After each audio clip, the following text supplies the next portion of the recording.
कि भगवान का चरणामृत लेने के पहले किसी भागवत वैष्णव का चरणामृत ले लेने पर ही भगवान का चरणामृत लेने का अधिकार प्राप्त होता है। भगवान का चरणामृत पीने का अधिकार तब होता है जब किसी भागवत भक्त का चरणामृत पहले हम ले लें। पहले आचार्यों का और वैष्णवों का श्रीपाद तीर्थ पीने के बाद भगवान के श्रीपाद तीर्थ को ग्रहण किया जाता है। यही भागवत श्रेष्ठत्व है। शत्रुघ्न जी महाराज भगवान की भरत जी की सेवा में पीछे पीछे चल पड़े। गच्छता मातुल कुलम भरतेन तदा नघः शत्रुघ्नो नित्य शत्रुघ्नो नीतः प्रीति पुरस्कृतः। आवाज में जो झनक है उसको कम कर दो, थोड़ा बार बार हमको पीछे होना पड़ेगा। श्री सीतारामचंद्र भगवान की जय। भैया भरत और शत्रुघ्न जी केकई देश चले गए और अयोध्या में भगवान श्री राम और कुमार लक्ष्मण पिताजी की सेवा में रहते और संपूर्ण राज्य के समस्त कार्यों को प्रभु श्री राम पिताजी के मार्गदर्शन में सारे कार्यों को संपादित करते। महर्षि वाल्मीकि कहते हैं कि भरत जी वहां गए तो सब प्रकार का सुख वहां मिला भरत जी को, लेकिन फिर भी उनका मन वहां लगता नहीं। तत्रापि निवसन्तौ तौ तर्प्यमाणौ च कामतः। सब प्रकार की सुख सुविधाओं की व्यवस्था मामा जी ने की, लेकिन भरत जी को अयोध्या की याद आती। भ्रातरौ स्मरतां वीरौ वृद्धं दशरथं नृपम्। दोनों भाई अपने वृद्ध पिता श्री दशरथ जी का स्मरण करते और प्रभु श्री राम का स्मरण करते। संकोच में कुछ कह नहीं पाते थे, लेकिन उनका मन बार बार यही कहता था कि हम अयोध्या चले, अयोध्या चले। भगवान श्री राम विवाह के पश्चात 12 वर्ष श्री अवध में विराजे। विवाह के 12 वर्ष बाद राम जी का वनवास हुआ है। 12 वर्ष तक श्री सीता रामचंद्र जी सुखपूर्वक अयोध्या में विराजे। महर्षि वाल्मीकि कहते हैं ये राम जी कौन हैं?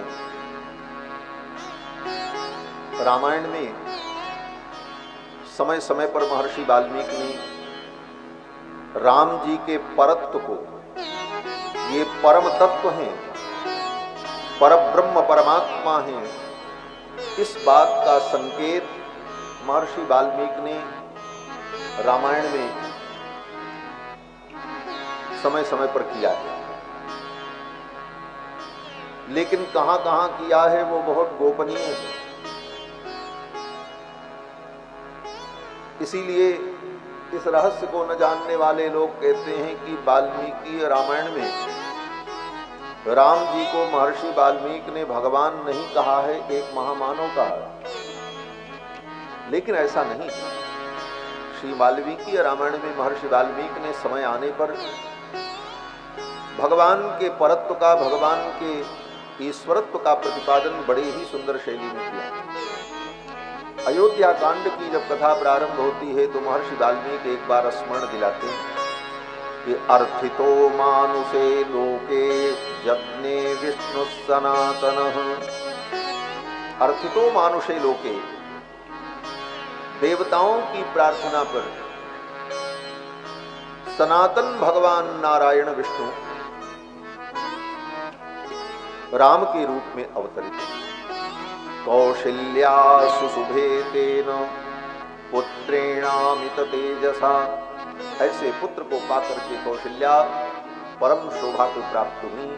और ये कहते हुए महर्षि वाल्मीकि ने भगवान के अनेक दिव्य गुणों का वर्णन किया है। अयोध्या कांड के प्रारंभ में भगवान के अनेक अचिंत्य अद्भुत दिव्य गुणों का वर्णन करते हैं। महर्षि वाल्मीकि कहते हैं कि राम जी की एक विशेषता ये है कि सच नित्यम प्रशांतात्मा मृदुपूर्वम च भाषते। राम जी बड़े शांत हैं, कैसी भी परिस्थिति आ जाए राम जी अशांत नहीं होते। सच नित्यम प्रशांतात्मा मृदुपूर्वम च भाषते। और राम जी बहुत मीठा बोलते हैं, बहुत मृदु भाषण करते हैं, बड़े ही मृदुभाषी हैं रघुनाथ जी। कितनी मीठी वाणी है इनकी। तो कहते हैं देखो सबसे मीठी वस्तु क्या होती है? तो किसी ने कहा सबसे मीठी वस्तु अगर कोई होगी तो अमृत होगी। कोई वस्तु बड़ी स्वादिष्ट होती है तो व्यक्ति कहता है अमृत के समान है, अमृत का ही उदाहरण देता है। यद्यपि अमृत को हम लोगों ने देखा ही नहीं है, धरती के लोगों को अमृत कहां देखने को मिले। तो अमृत के समान मीठा है ये उदाहरण दिया जाता है। तो चलो मान लिया जाए अमृत बहुत मीठा होगा, लेकिन अमृत की विशेषता क्या है? कहते हैं अमृत की विशेषता ये है कि जो पी लेगा वो मरेगा नहीं, लेकिन जो मर गया तो फिर मर गया। अब अमृत क्या करे, पहले पिए होते तो न मरते। लेकिन भगवान की वाणी तो अमृत से भी ज्यादा मीठी है।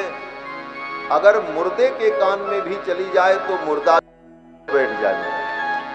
मृतक जियावन गिरा सुहाई, श्रवण रंग हुई उर जब आई।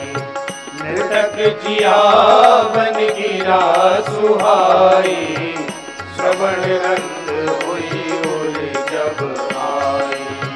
हृष्ट पुष्ट तन भय सुहाए, हृष्ट पुष्ट तन भय सुहाए। मानव अवै भवन ते आए, मानव अवै भवन ते आए। मृतक जियावन गिरा सुहाई, श्रवण रंग हुई उर जब आई। श्रवण रंग हुई उर जब आई, श्रवण रंग हुई उर जब आई। भगवान की वाणी कितनी मधुर है। श्री स्वयंभू मनु और शत्रुपा ने जब नैमिषारण्य में तप किया, उनकी तपस्या देख करके भगवान ने आकाशवाणी में कहा, मांगु मांगु बर भई न भवानी। वो वाणी इतनी मीठी।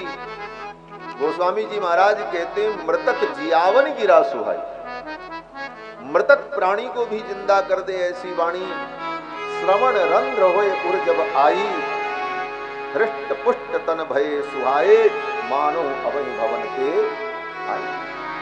उस वाणी को सुनकर के 23,000 वर्ष तक जिन्होंने तप किया था, शरीर कृशकाय हो गया था, भगवान की मधुर वाणी कान में पड़ते ही हृष्ट पुष्ट हो। ऐसी मृदुवाणी जिसकी हो, पीयूष मिष्ट वचनाय परात पराई।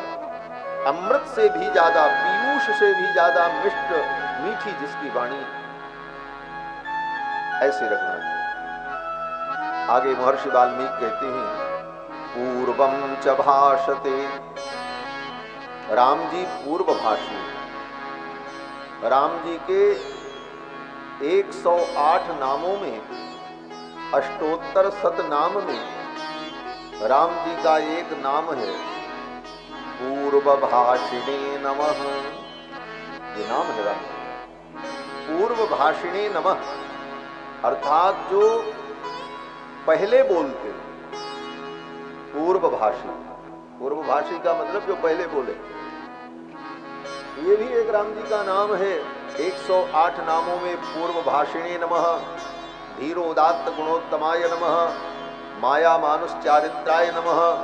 108 नाम जो रघुनाथ जी के, उसमें एक नाम है पूर्व भाषणी नमः, जो पहले बोलते हैं। ये कौन सा गुण है? भैया माइक ठीक करो, बहुत आवाज साफ कर दीजिए, झमझम न करे।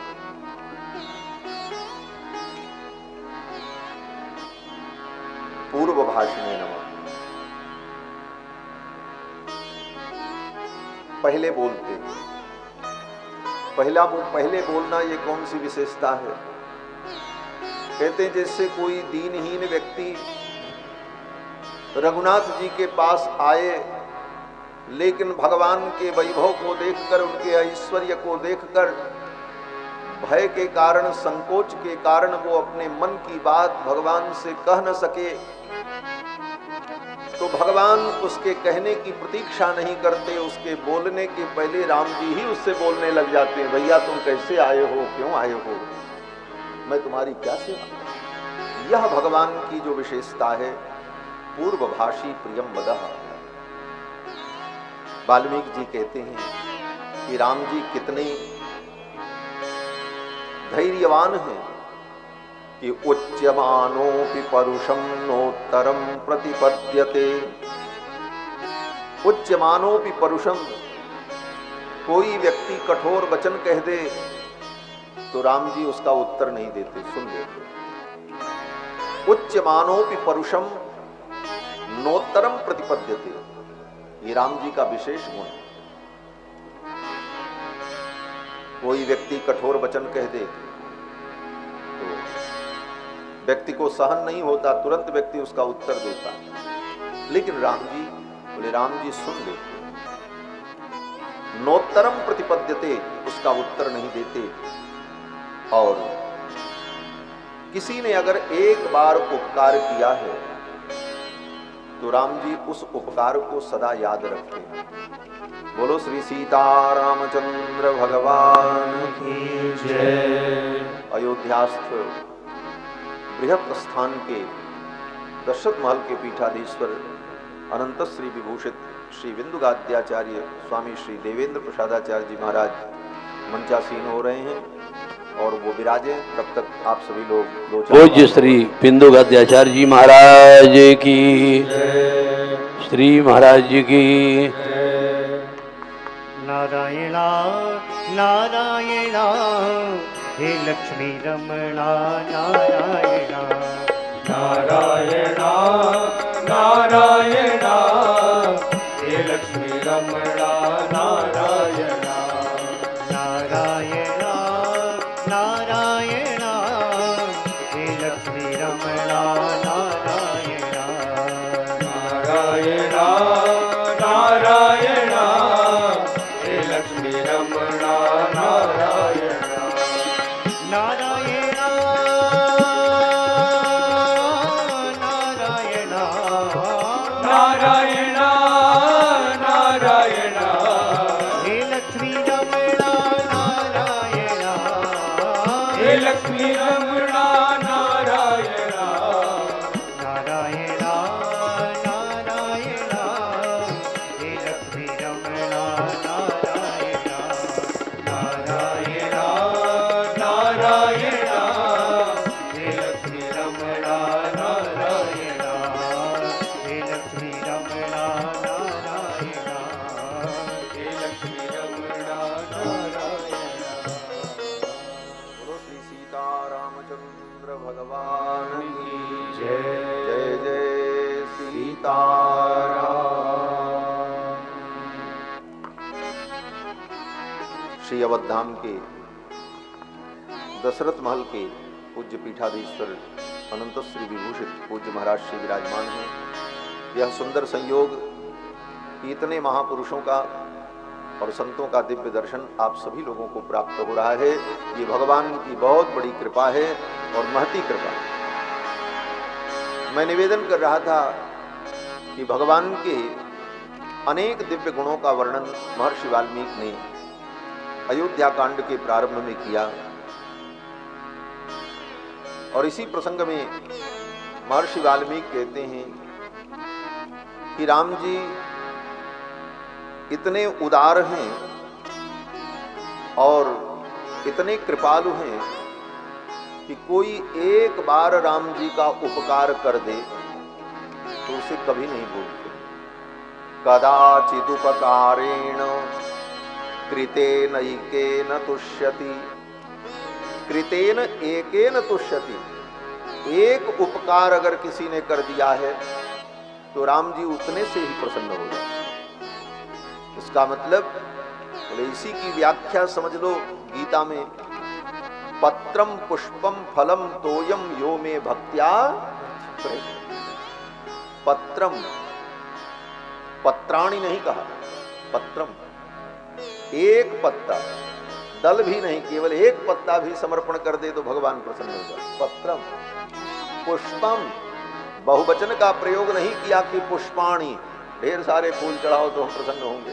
पुष्पम, एक पुष्प, उसमें भी कोई भी पुष्प, पुष्प विशेष का भी नाम नहीं लिया कि कमल का पुष्प हो कि गुलाब का पुष्प, कोई भी पुष्प भगवान को चढ़ा दो, ठाकुर एक पुष्प से प्रसन्न हो जाए। पत्रम पुष्पम। एक घटना मुझे याद आती है। एक बार हमारे पूज्य गुरु जी महाराज पूजा कर रहे थे शालिग्राम भगवान की, तो ये हुआ कि फूल ले आओ, फूल कहीं मिला नहीं। तो गांव था, गोंडा जिला की बात है, उस समय खेत में सरसों लगी हुई थी और सरसों का फूल खिला हुआ था पीला पीला। महाराज जी ने कहा जाओ वही ले आओ, और वही सरसों का फूल भगवान को चढ़ा करके सेवा कर। भगवान बड़े उदार। पत्रम पुष्पम फलम तोयम, कोई भी फल। अरे महाराज, फल में जो सबसे निकृष्ट फल अगर कहा जाए तो कौन सा फल होगा? बोले बेर फल। बेर फल, जिसको बैर बोलते। बेर के विषय में कहा गया है कि बेर फल कभी लाभकारी नहीं होता। धात्री फलम सदा पथ्यम कुपथ्यम बदरी फलम। बदरी फल सदा कुपथ्य ही होता है, कुछ न कुछ उपद्रव करेगा। बदरी फल खाओ तो नहीं खांसी आने लग जाएगी, नहीं खांसी तो कफ हो जाएगा, कुछ नहीं तो पेट में दर्द होगा, कुछ न कुछ उपद्रव। लेकिन ऐसा फल भी अगर कोई भगवान को अर्पित कर दे तो भगवान प्रसन्न हो जाते हैं। सबरी ने बेल फल अर्पण किया और भगवान प्रसन्न हुए।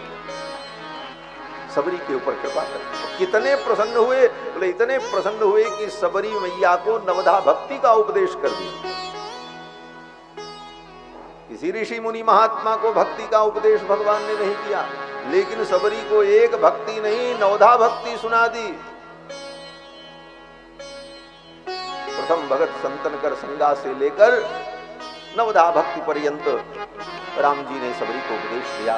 तो कहने का तात्पर्य कि एक पुष्प पत्र फल भी भगवान को अर्पित कर दे तो भगवान उसे कभी भूलते नहीं। पत्रम पुष्पम फलम तोयम यो मे भक्त्या प्रयच्छति। एक बार उपकार कर दो। यहां पर एक शब्द है रामायण में, कदाचिद उपकारेण। महर्षि वाल्मीकि कहते वह एक उपकार भी जैसे तैसे अगर तुमने कर दिया है तब भी भगवान प्रसन्न रहेंगे। कदाचित, कदाचित माने कैसे भी। कदाचित की व्याख्या करते हुए आचार्यों ने कहा है, इसको आप ऐसे समझो, एक कोई व्यक्ति था, उसका कोई प्रिय आने वाला था, तो अपने उस प्रिय के स्वागत के लिए उसने माला मंगाई, फूल मंगाया, मिठाई मंगाई, बड़ी तैयारी की कि मेरा प्रिय आ रहा है, मैं उसका स्वागत करूंगा। और सवेरे से शाम तक प्रतीक्षा करता रहा, वो अतिथि नहीं आया। जब अतिथि नहीं आया तो फूल जो है मुरझा गए, माला सूखने लगी, मिठाई ठंडी हो गई। तो उस व्यक्ति ने सोचा कि अब ये वस्तुएं जिसके लिए मंगाए थे वो तो आया नहीं, अब ये वस्तु बेकार हो जाएगी, इससे अच्छा चलो भगवान को ही चढ़ा देते। भगवान को चढ़ा, भगवान उससे भी प्रसन्न हो गए। कदाचित का यह अर्थ आचार्यों ने किया है रामायण में कि उद्देश्य कोई दूसरा था, लेकिन उस उद्देश्य की पूर्ति न होने पर, उसके न आने पर उस वस्तु को कैसे सार्थक कर लें, इस दृष्टि से उसने भगवान को समर्पण कर दिया। भगवान कहते ये भी मैं स्वीकार कर रहा हूं और सदा के लिए मैं तुम्हारे ऊपर प्रसन्न रहूंगा। ये राम जी का उदार है। कदाचिदुपकारेण कृते नैकेन तुष्यति। हद तो तब हो गई। महर्षि वाल्मीकि कहते हैं ऐसा भी उपकार अगर किसी ने राम जी के लिए किया है, एक सूखी बासी माला भी राम जी को पहना दी है, तो कितने दिनों के लिए प्रसन्न हो जाएंगे भगवान। वाल्मीकि जी कहते हैं सदा के लिए प्रसन्न हो जाएंगे। बोले फिर कभी नाराज नहीं होंगे? बोले नहीं होंगे। बोले अगर हम गलती करें तब भी? बोले हाँ तब भी नाराज नहीं होंगे। कदाचिद उपकारेण कृते नैकेन तुष्यति न स्मरत्यपकाराणाम सतमप्यात्मतया। उसके बाद सैकड़ों अपकार तुम्हारे द्वारा किए जाएं, लेकिन उन सैकड़ों अपकार को भगवान याद नहीं रखते। तुमने एक जो सूखी माला पहना दी थी उसको याद रखते हैं ये भगवान। इसी श्लोक की व्याख्या, रामायण के श्लोक की व्याख्या गोस्वामी तुलसीदास जी महाराज एक चौपाई में करते हैं। रहतिन प्रभु चित चूक किए की, रहतिन प्रभु चित चूक किए की, करत सुरति से मारिए की, करत सुरति से मारिए की, रहतिन प्रभु चित चूक किए की, रहतिन प्रभु चित चूक किए की। उसकी गलतियों को भगवान याद नहीं रखते, उसने अच्छा क्या किया इसे भगवान याद रखते। ये रघुनाथ जी की विशेषता है। आगे कहते हैं कि न चानृत कथो विद्वान वृद्धानां प्रतिपूजकः। राम जी कभी कोई झूठी कथा नहीं करते। न चानृत कथो, हंसी में भी, मजाक में भी, विनोद में भी, खेल में भी राम जी कभी कोई अनृत कथन नहीं करते। न चानृत कथो विद्वान वृद्धानां प्रतिपूजकः। और राम जी सदा वृद्धों का आदर करते हैं, वृद्धों का सम्मान करते हैं। और जो वृद्धों का सम्मान करता है, वृद्धों का आदर करता है, उसे चार चीज बिना मांगे मिल जाती है। क्या चार चीजें मिल जाती हैं? कहते हैं कि वृद्ध जन का पूजन करने पर, वृद्धों का सम्मान करने पर, सदा वृद्धोपसेविनः चत्वारि तस्य वर्धन्ते आयुर्विद्या यशोबलम्। जो व्यक्ति वृद्ध का सम्मान करता है, आयु, विद्या, यश और बल की वृद्धि। राम जी सदा वृद्धों का सम्मान करते हैं। कितना सम्मान करते हैं? महाराज जब लंका पर विजय प्राप्त हो गई, विभीषण जी महाराज ने बहुत सारी सामग्री लाकर के स्वागत में रखी। सब वानर बड़े प्रसन्न हुए। बगल में परम वृद्ध जामवंत जी महाराज बैठे थे, जामवंत मंत्री अति बूढ़ा। तो राम जी ने सोचा वृद्ध से सलाह लेनी चाहिए, वृद्ध से पूछना चाहिए। कोई कार्य करना हो तो बड़ों से सलाह लेनी चाहिए, उनसे पूछना चाहिए, यही उनका सम्मान है। राम जी ने पूछा जामवंत जी से,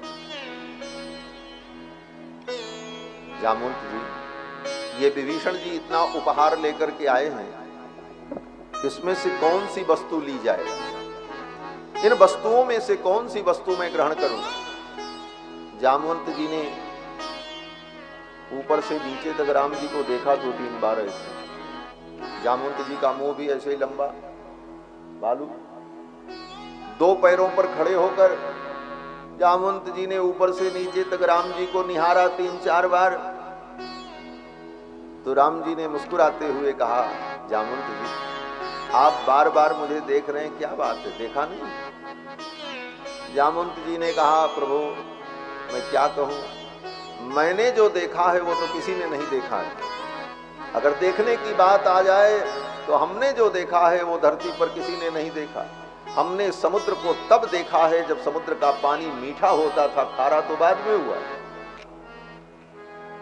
मैंने इस धरती को तब देखा है जब ये एक थी, 7 द्वीपों वाली धरती तो बाद में बनी। मैंने चंद्रमा को उस स्थिति में देखा है जब चंद्रमा की एक कला होती थी, 16 कला तो बाद में हुई।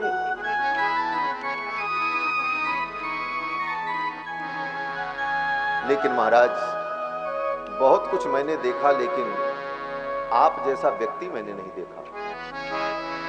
राम जी ने कहा क्या हुआ? बोले आप जैसा व्यक्ति हमने नहीं देखा। भगवान ने कहा क्या हुआ? जामवंत जी ने कहा दत्तापहारी न दृश्यते। दत्तापहारी मैंने आज तक इस धरती पर नहीं देखा। ये दत्तापहारी क्या है? बोले दत्तापहारी का मतलब किसी को कोई वस्तु हमने दी और बाद में फिर उससे हमने ले लिया। बोले ये इतना भयानक पाप है, ऐसा पाप करने वाला व्यक्ति तो हमने धरती में नहीं देखा आज तक। राम जी ने कहा दत्तापहारी। जामवंत जी ने कहा विभीषण को लंका का राज्य आपने दिया, सब आपका दिया हुआ है। अब विभीषण जी से कुछ लेना ये तो दत्तापहार होगा। ये नीति नहीं कहती है, विभीषण जी का भाव है वो लेकर के आए, लेकिन आप इसमें से एक भी वस्तु अगर ग्रहण करते हैं तो दत्तापहार का दोष होगा। अब आपकी जो मर्जी। राम जी ने कहा आप वृद्ध हैं, आपकी वाणी का हम आदर करते हैं, अगर आप ऐसा कहते हैं तो अत्यंत सुंदर है। उन वस्तुओं को वापस कर दिया राम जी ने। कहा विभीषण ले जाओ, सब कुछ तुम भी हमारे ही हो, इसलिए कोई वस्तु लेने की आवश्यकता। राम जी सदा विद्रोह का आदर करते, वृद्धानाम प्रतिपूजक। भगवान के और अनेक गुणों का वर्णन करते हुए महर्षि वाल्मीकि कहते हैं कि लौकिके समयाचारे कृतकल्पो विशारदः। लौकिक व्यवहार में, जगत के व्यवहार में राम जी बड़े कुशल हैं। और तो और राम जी बड़े कलाकार हैं महाराज। समस्त विद्याओं में निपुण हैं और संगीत विद्या के तो राम जी परम पारंगत हैं। ब्रज के भक्त कहते हैं हमारे कन्हैया तो गीत गाते हैं, बंशी बजाते हैं, नाचते हैं, राम जी ये सब नहीं करते। बोले राम जी को भी सब कला मालूम है। महर्षि वाल्मीकि कहते हैं कि वैहारिकाणाम शिल्पानाम विज्ञातार्थ विभागवित। वैहारिकाणाम शिल्पानाम, बिहार में, बिहार माने विहरण, जब भगवान विहार करते हैं, लीला करते हैं, तो बिहार में जिन जिन शिल्पों की आवश्यकता है, नृत्य, गीत, वाद्य, इन समस्त कलाओं में राम जी परम प्रवीण हैं। राम जी ऐसी सुंदर वीणा बजाते हैं। पुराणों में कथा है नारद जी को वीणा बजाना राम जी ने सिखाया। राम जी ने ही वीणा वादन की कला नारद जी को सिखाई। ऐसे संगीत के परम ज्ञाता श्री रघुनाथ जी अनेक वाद्यों को बजाने में और गाने में श्री रघुनाथ जी परम निपुण हैं, विज्ञातार्थ विभागविद। और इसीलिए रघुनाथ जी की पहली सेवा यही मानी जाती है हमारे। जब राम जी की पूजा हो जाती है तो पूजा करने के बाद प्रार्थना करते हैं कि नृत्य वाद्यादि गीतादि पुराण पठनादि भी राजोपचारैः सकलैः संतुष्टो भव राघव। हे राघव, नृत्य वाद्यादि गीतादि, नृत्य वाद्य गीत, इससे रघुनाथ जी की प्रथम सेवा। उसके बाद तब पुराण पठनादि भी, पुराण पाठ, वेद पाठ, ये बाद में। पहले रघुनाथ जी की सेवा क्या है? बोले नृत्य वाद्य गीत। ऐसे रसिक ठाकुर है महाराज। रघुनाथ जी जैसा रसिक कौन होगा? नृत्य वाद्यादि गीतादि पुराण पठनादि भी राजोपचारैः सकलैः संतुष्टो भव राघव। रघुनाथ जी के इन दिव्य गुणों को देखकर श्री दशरथ जी महाराज बड़े हर्षित हो। दशरथ जी महाराज मन में सोचने लगे क्यों न मैं अपने राम को अब युवराज पद पर अभिषिक्त करूं। और दशरथ जी ने लगभग छोटे बड़े 500 राजाओं को अति शीघ्र आमंत्रित करके अपने दरबार में बुलाया। छोटे छोटे नगर के और बड़े बड़े नगरों के जो राजा थे, जमींदार थे, तालुकेदार थे, जो सब दशरथ जी महाराज के अधीन थे, उन सबको बुलाया। केवल 2 राजा नहीं आए थे, बस एक श्री जनक जी महाराज नहीं आए थे और एक केकय नरेश नहीं आए। न तु केकय राजानं जनकं वा नराधिपः।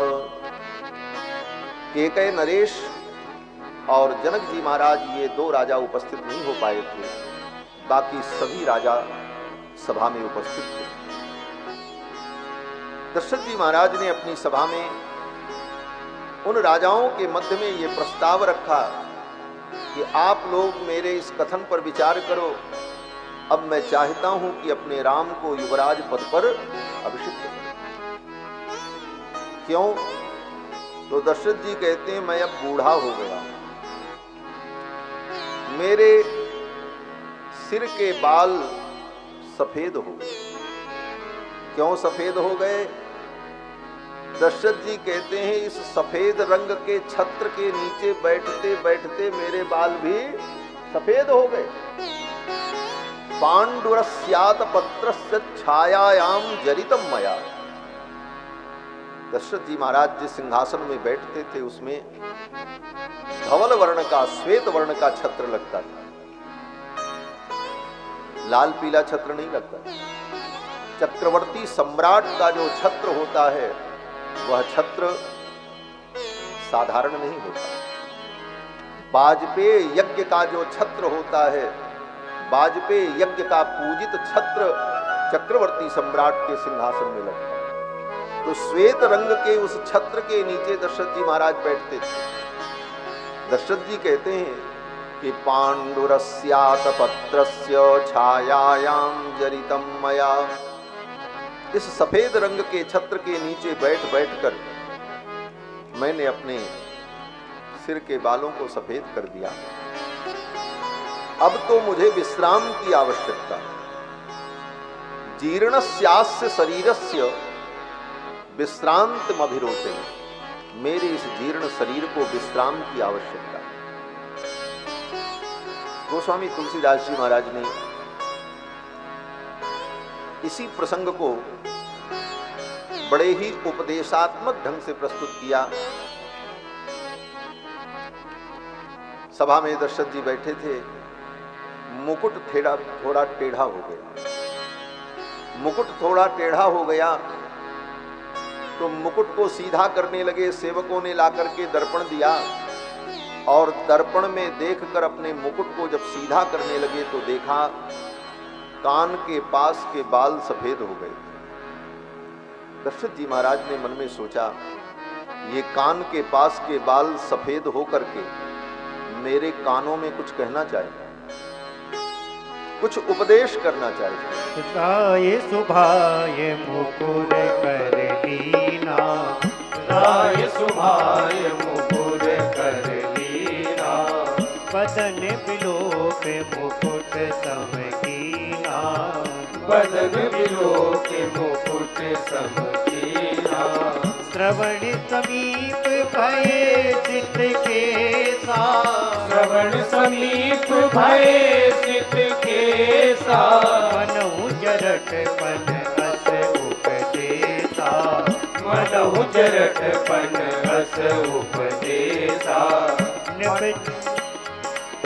राय सुभाय मुकुर कर लीना, राय सुभाय मुकुर कर लीना। दशरथ जी महाराज ने मन में सोचा ये पके हुए केश ये उपदेश कर रहे हैं। क्या उपदेश कर रहे हैं?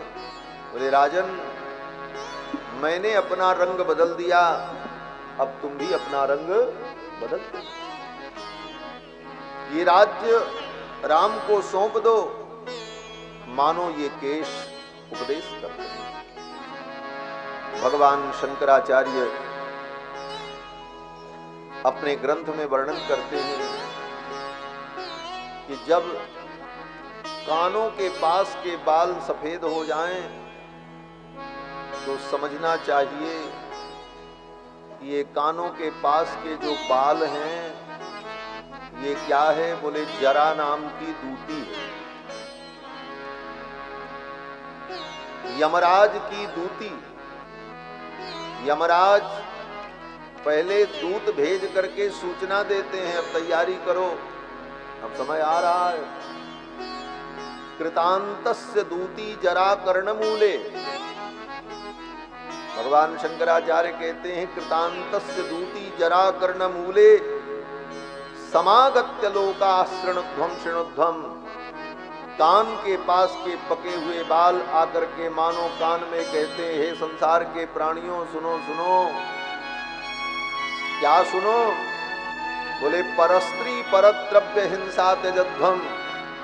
परस्त्री परद्रव्य और हिंसा इन वृत्तियों का त्याग करके भजध्वम रमानाथ पादारविंदम। रमानाथ के पादारविंद का भजन करो, मन लगाओ, क्योंकि मृत्यु आने वाली है।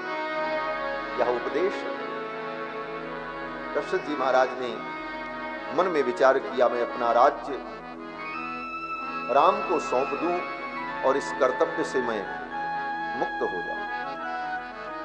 और दशरथ जी ने कहा कल ही मैं अपने राम को युवराज पद पर अभिषिक्त करना चाहिए। यौवराज्ये नियोक्तास्मि प्रातः पुरुष पुंगव। कल प्रातः काल ही पुरुष पुंगव राम को युवराज पद पर मैं अभिषिक्त करना चाहता हूं। आप लोगों की क्या अनुमति है? जितने राजा थे उनसे दशरथ जी ने पूछा। भवन्तो मेनु मन्यन्ताम कथम वा करवाण्यहम्। आप लोग अपना विचार हमें बताएं। इतना सुनते ही इति ब्रुवंतम मुदिताः प्रत्यनंदन नृपा नृपम। जितने सभा में राजा बैठे थे सब मुदित हो गए और सब अपनी अपनी मेज को थपथपाने लगे। महाराज आपने जो कहा यही तो हम चाहते। एक तरफ से सब लोगों ने दशरथ जी महाराज के वचनों का समर्थन किया। बोले महाराज आप तो हमारे मन की बात छीन ली, हम यही कहना चाहते थे, लेकिन आपके संकोच के कारण हम कह नहीं पा रहे। दशरथ जी ने कहा क्या कहना चाहते थे? उन राजाओं ने कहा कि इक्षामो हि महाबाहुम रघुवीरम महाबलम गजेन महतायांतम रामम छत्रावृताननम। हम सब की एक ही इच्छा है। क्या इच्छा है? बोले महाबाहु रघुवीर का युवराज पद पर अभिषेक हो और इनका जो प्रिय गजराज है, राम जी का अत्यंत प्रिय गजराज शत्रुंजय, शत्रुंजय नाम का हाथी राम जी का अत्यंत प्रिय गजराज। दक्षिण कौशल नरेश ने मामा जी ने उपहार में ये हाथी दिया था राम जी को। राम जी जब कहीं चलते थे तो उसी हाथी पर बैठ करके चलते, गजारूढ़ हो गए। लोगों ने कहा कि शत्रुंजय गजराज की पीठ पर सोने का हौदा कसा जाए और रघुनाथ जी विराजमान हों और पूरे नगर में उनकी शोभा यात्रा निकाली जाए और हम सब लोग दर्शन करें, यही हमारी इच्छा है। इच्छामो हि महाबाहुम रघुवीरम महाबलम गजेन महतायांतम रामम छत्रावृताननम। हमारी अयोध्या के विशिष्ट महापुरुष जन पधार रहे हैं। उदासीन अखाड़ा के श्री धर्मदास जी महाराज, हनुमानगढ़ी के नागातीत श्री राम लखनदास जी महाराज और बड़े हनुमान जी महाराज के यहाँ के पूज्य महंत जी महाराज श्री छबिराम दास जी महाराज, आप सभी का स्वागत अभिनंदन बोलो श्री सीता रामचंद्र भगवान की जय। सब लोगों ने यही कहा, इक्षामो ही महाबाहुम रघुवीरम महाबलम गजेन महतायांतम रामम छत्रावृताननम। राम जी हाथी के ऊपर विराजमान हो, उनके सिर पर छत्र लगे और पूरे नगर में उनकी शोभा यात्रा निकाली जाए और हम लोग दर्शन करें, यही इच्छा थी। लेकिन एक बात कहें, यह इच्छा अयोध्या वासियों की थी कि राम जी हाथी पर बैठे और उनकी शोभा यात्रा निकले और हम लोग देखें उनके सिर पर छत्र लगा हो। लेकिन विधि का विधान और राम जी की इच्छा ऐसी नहीं थी, तो राम जी को तो वन में जाना पड़ा। लेकिन आपकी इच्छा तो आज ही पूर्ण होने जा रही है। भगवान रथ पर विराजमान होकर के चलेंगे और पूरे नगर को दर्शन देंगे। त्रेता युग में जो कामना की थी अयोध्या वासियों ने, वो कामना आपके उदयपुर में आज पूरी होगी। भगवान रथ पर विराजमान हो गए और पूरे नगर में भ्रमण करेंगे। यही कामना अयोध्या वासियों ने उस समय किया था। इक्षामो हि महाबाहुम रघुवीरम महाबलम गजेन महतायांतम रामम छत्रा व्रताननम। राम जी के मस्तक पर छत्र लगे और ऐसा छत्र, जिस छत्र की लड़ें, उस छत्र की झालर इतनी लंबी हो कि राम जी का आधा मुख उस छत्र की झालर से ढक जाए। यांतम रामम छत्रावृताननम। उस छत्र की झालर से राम जी का मुख आनन आवृत रहे। बोले क्यों? बोले जब छत्र हिलेगा, गजराज झूमते हुए चलेगा, छत्र हिलेगा, तब ठाकुर जी की झांकी दिखाई पड़ेगी और लोग देख करके आह्लादित होंगे और सीधे सीधे राम जी का मुखारविंद दर्शन करेंगे तो कहीं लोगों की नजर न लग जाए रघुनाथ जी को। इसलिए उनके सिर पर ऐसा दिव्य छत्र लगना चाहिए। इक्षामो हि महाबाहुम रघुवीरम महाबलम गजेन महतायांतम रामम छत्रावृताननम। अयोध्या की प्रजा की इस भावना को देखकर दशरथ जी का हृदय गद। सब लोग चाहते हैं कि मेरे राम राजा बन जाए, लेकिन दशरथ जी बड़े नीतिज्ञ, 60,000 वर्ष तक उन्होंने राज्य किया, नीति के पंडित हैं, राजनीति के एक एक बिंदु से परिचित हैं। दशरथ जी ने सोचा कहीं ऐसा तो नहीं है कि ये प्रजा के लोग मेरी हां में हां मिला रहे हैं। जरा एक बार इनका मन टटोल लें, क्या सच में ये राम जी को राजा के रूप में देखना चाहते? इसलिए दशरथ जी ने कहा कि कथम नु मयि धर्मेण पृथ्वी मनुषासति भवन्तो द्रष्टुमिच्छन्ति युवराजं महाबलम। आप लोग एक बात बताओ। बोले क्या? दशरथ जी ने कहा मैं धर्म पूर्वक पृथ्वी का पालन कर रहा हूं।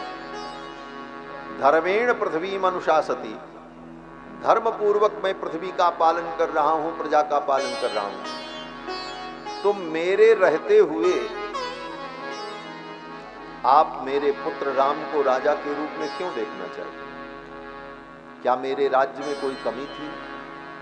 मेरे राज्य में आप लोगों को दुख हुआ? मैंने कोई दुख दिया आपको? क्या मेरे राज्य से आप संतुष्ट नहीं हैं? तो मेरे रहते हुए मेरे पुत्र राम को आप लोग राजा के रूप में क्यों देखना चाहते हैं? ये प्रश्न कर दिया दशरथ जी ने प्रजा से। प्रजा के लोग बड़े निर्भय थे। जिस राजा के राज्य में प्रजा निर्भय हो, निर्भय का मतलब अपने मन की बात निर्भयता पूर्वक राजा के सम्मुख कह सके, यही असली लोकतंत्र है।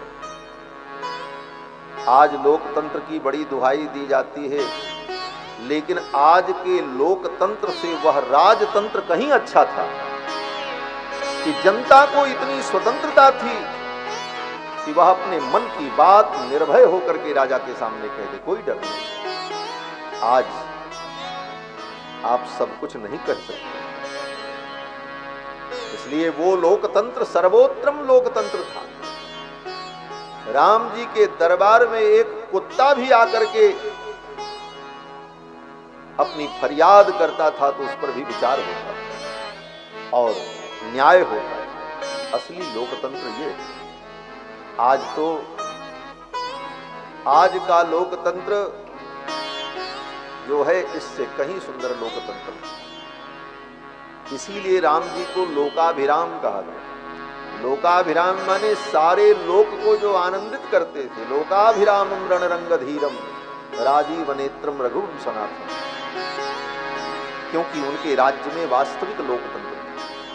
दशरथ जी महाराज ने कहा, आप बताओ मेरे रहते हुए राम को राजा के रूप में क्यों देखना चाहिए? प्रजा के लोगों ने कहा, महाराज आपके राज्य में हमने खुद सुख का अनुभव किया, आपके राज्य में हमें कोई कठिनाई नहीं हुई, आपके राज्य में हम सुरक्षित रहे। लेकिन एक बात हम कहेंगे। दशरथ जी ने कहा, क्या? प्रजा के लोगों ने कहा, जो विशेषता राम जी में है वो विशेषता आपके अंदर नहीं है। इतनी बड़ी हिम्मत प्रजा की राजा के सामने कह दे कि जो विशेषता आपके पुत्र में है आप में नहीं है, इसलिए आपका राज्य हमने बहुत देख लिया, अब राम का राज्य हम देखना चाहते हैं। यह सत्य बोलने का साहस किसने दिया था? प्रजा के लोगों ने कहा, महाराज आपके द्वारा ही ये साहस मुझे प्राप्त हुआ है। और हम कहते हैं जो विशेषता राम जी में है वो विशेषता आप में नहीं है। दशरथ जी बड़े प्रसन्न हुए भीतर। लेकिन प्रजा के लोग यहां पर ही नहीं रुके। प्रजा के लोगों ने कहा, जो विशेषता राम जी में है वो विशेषता आप में नहीं है और आपके पिताजी में भी नहीं थी। बाप तक पहुंच गए महाराज। प्रजा के लोगों ने कहा, जो विशेषता राम जी में वो आपके पिताजी में भी नहीं थी, और पिताजी की कौन कहे, उनके जो पिताजी थे, उनके जो पिताजी थे, आपके पूरे खानदान में जितने राजा हुए उन राजाओं में वो विशेषता नहीं है जो हमारे राम जी में है। इसलिए हम राम जी को राजा के रूप में देखते हैं। एक ही वाक्य में प्रजा के लोगों ने दशरथ जी से कहा, इक्ष्वाकुभ्योऽपि सर्वेभ्यो, आपके इस इक्ष्वाकु कुल में जितने राजा हुए उन सभी राजाओं में यतिरिक्तो विशांपते, राम तो विलक्षण है। यह विशेषता आपके खानदान में किसी के अंदर नहीं, इसलिए हम राम के राज्य को देखना चाहिए। दशरथ जी महाराज बड़े प्रसन्न हुए। प्रजा के लोगों ने कहा, महाराज आप बड़े कृपालु हैं,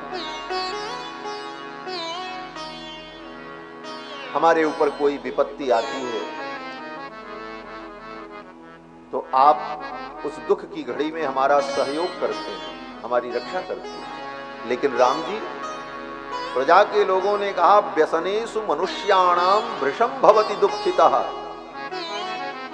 हमारे घर में कोई दुर्घटना हो जाए तो राम जी को उतना ही दुख होता है जितना दुख हमको होता है। व्यसनेषु मनुष्याणाम भृशं भवति दुःखितः, और इतना ही नहीं, उत्सवेषु च सर्वेषु पितेव परितुष्यति, हमारे घर में कोई उत्सव हो, बेटी का ब्याह हो तो राम जी आ जाते हैं और घर के मुखिया के रूप में बैठकर सारी व्यवस्थाओं को संभाल लेते हैं, और जब सारा कार्य पूर्ण करा देते हैं तब जाते हैं। यह अपनापन राम जी का है। उत्सवेषु च सर्वेषु पितेव परितुष्यति, उत्सव में भी पिता के समान खड़े होकर सारे कार्यों को संभाल लेते हैं। ऐसे रघुनाथ जी को ये राज्य आप सौंप देंगे तो हम सब रघुनाथ जी के राज्य का सुख अनुभव कर लेंगे। और दूसरी बात, राम जी को आप राज्य देंगे तो ये राम जी के ऊपर आप कोई बहुत बड़ा उपकार नहीं करेंगे। ये कोई उपकार आप नहीं करेंगे राम जी के ऊपर। क्यों? बोले, प्रजा के लोगों ने कहा, सत्रस्त्रैलोक्यमप्येष भोक्तुम किम नु महीमिमा, ये धरती क्या है? राम तो तीनों लोकों पर शासन करने वाले हैं, सक्तस्त्रैलोक्यमप्येष भोक्तुम किम नु वा महीम।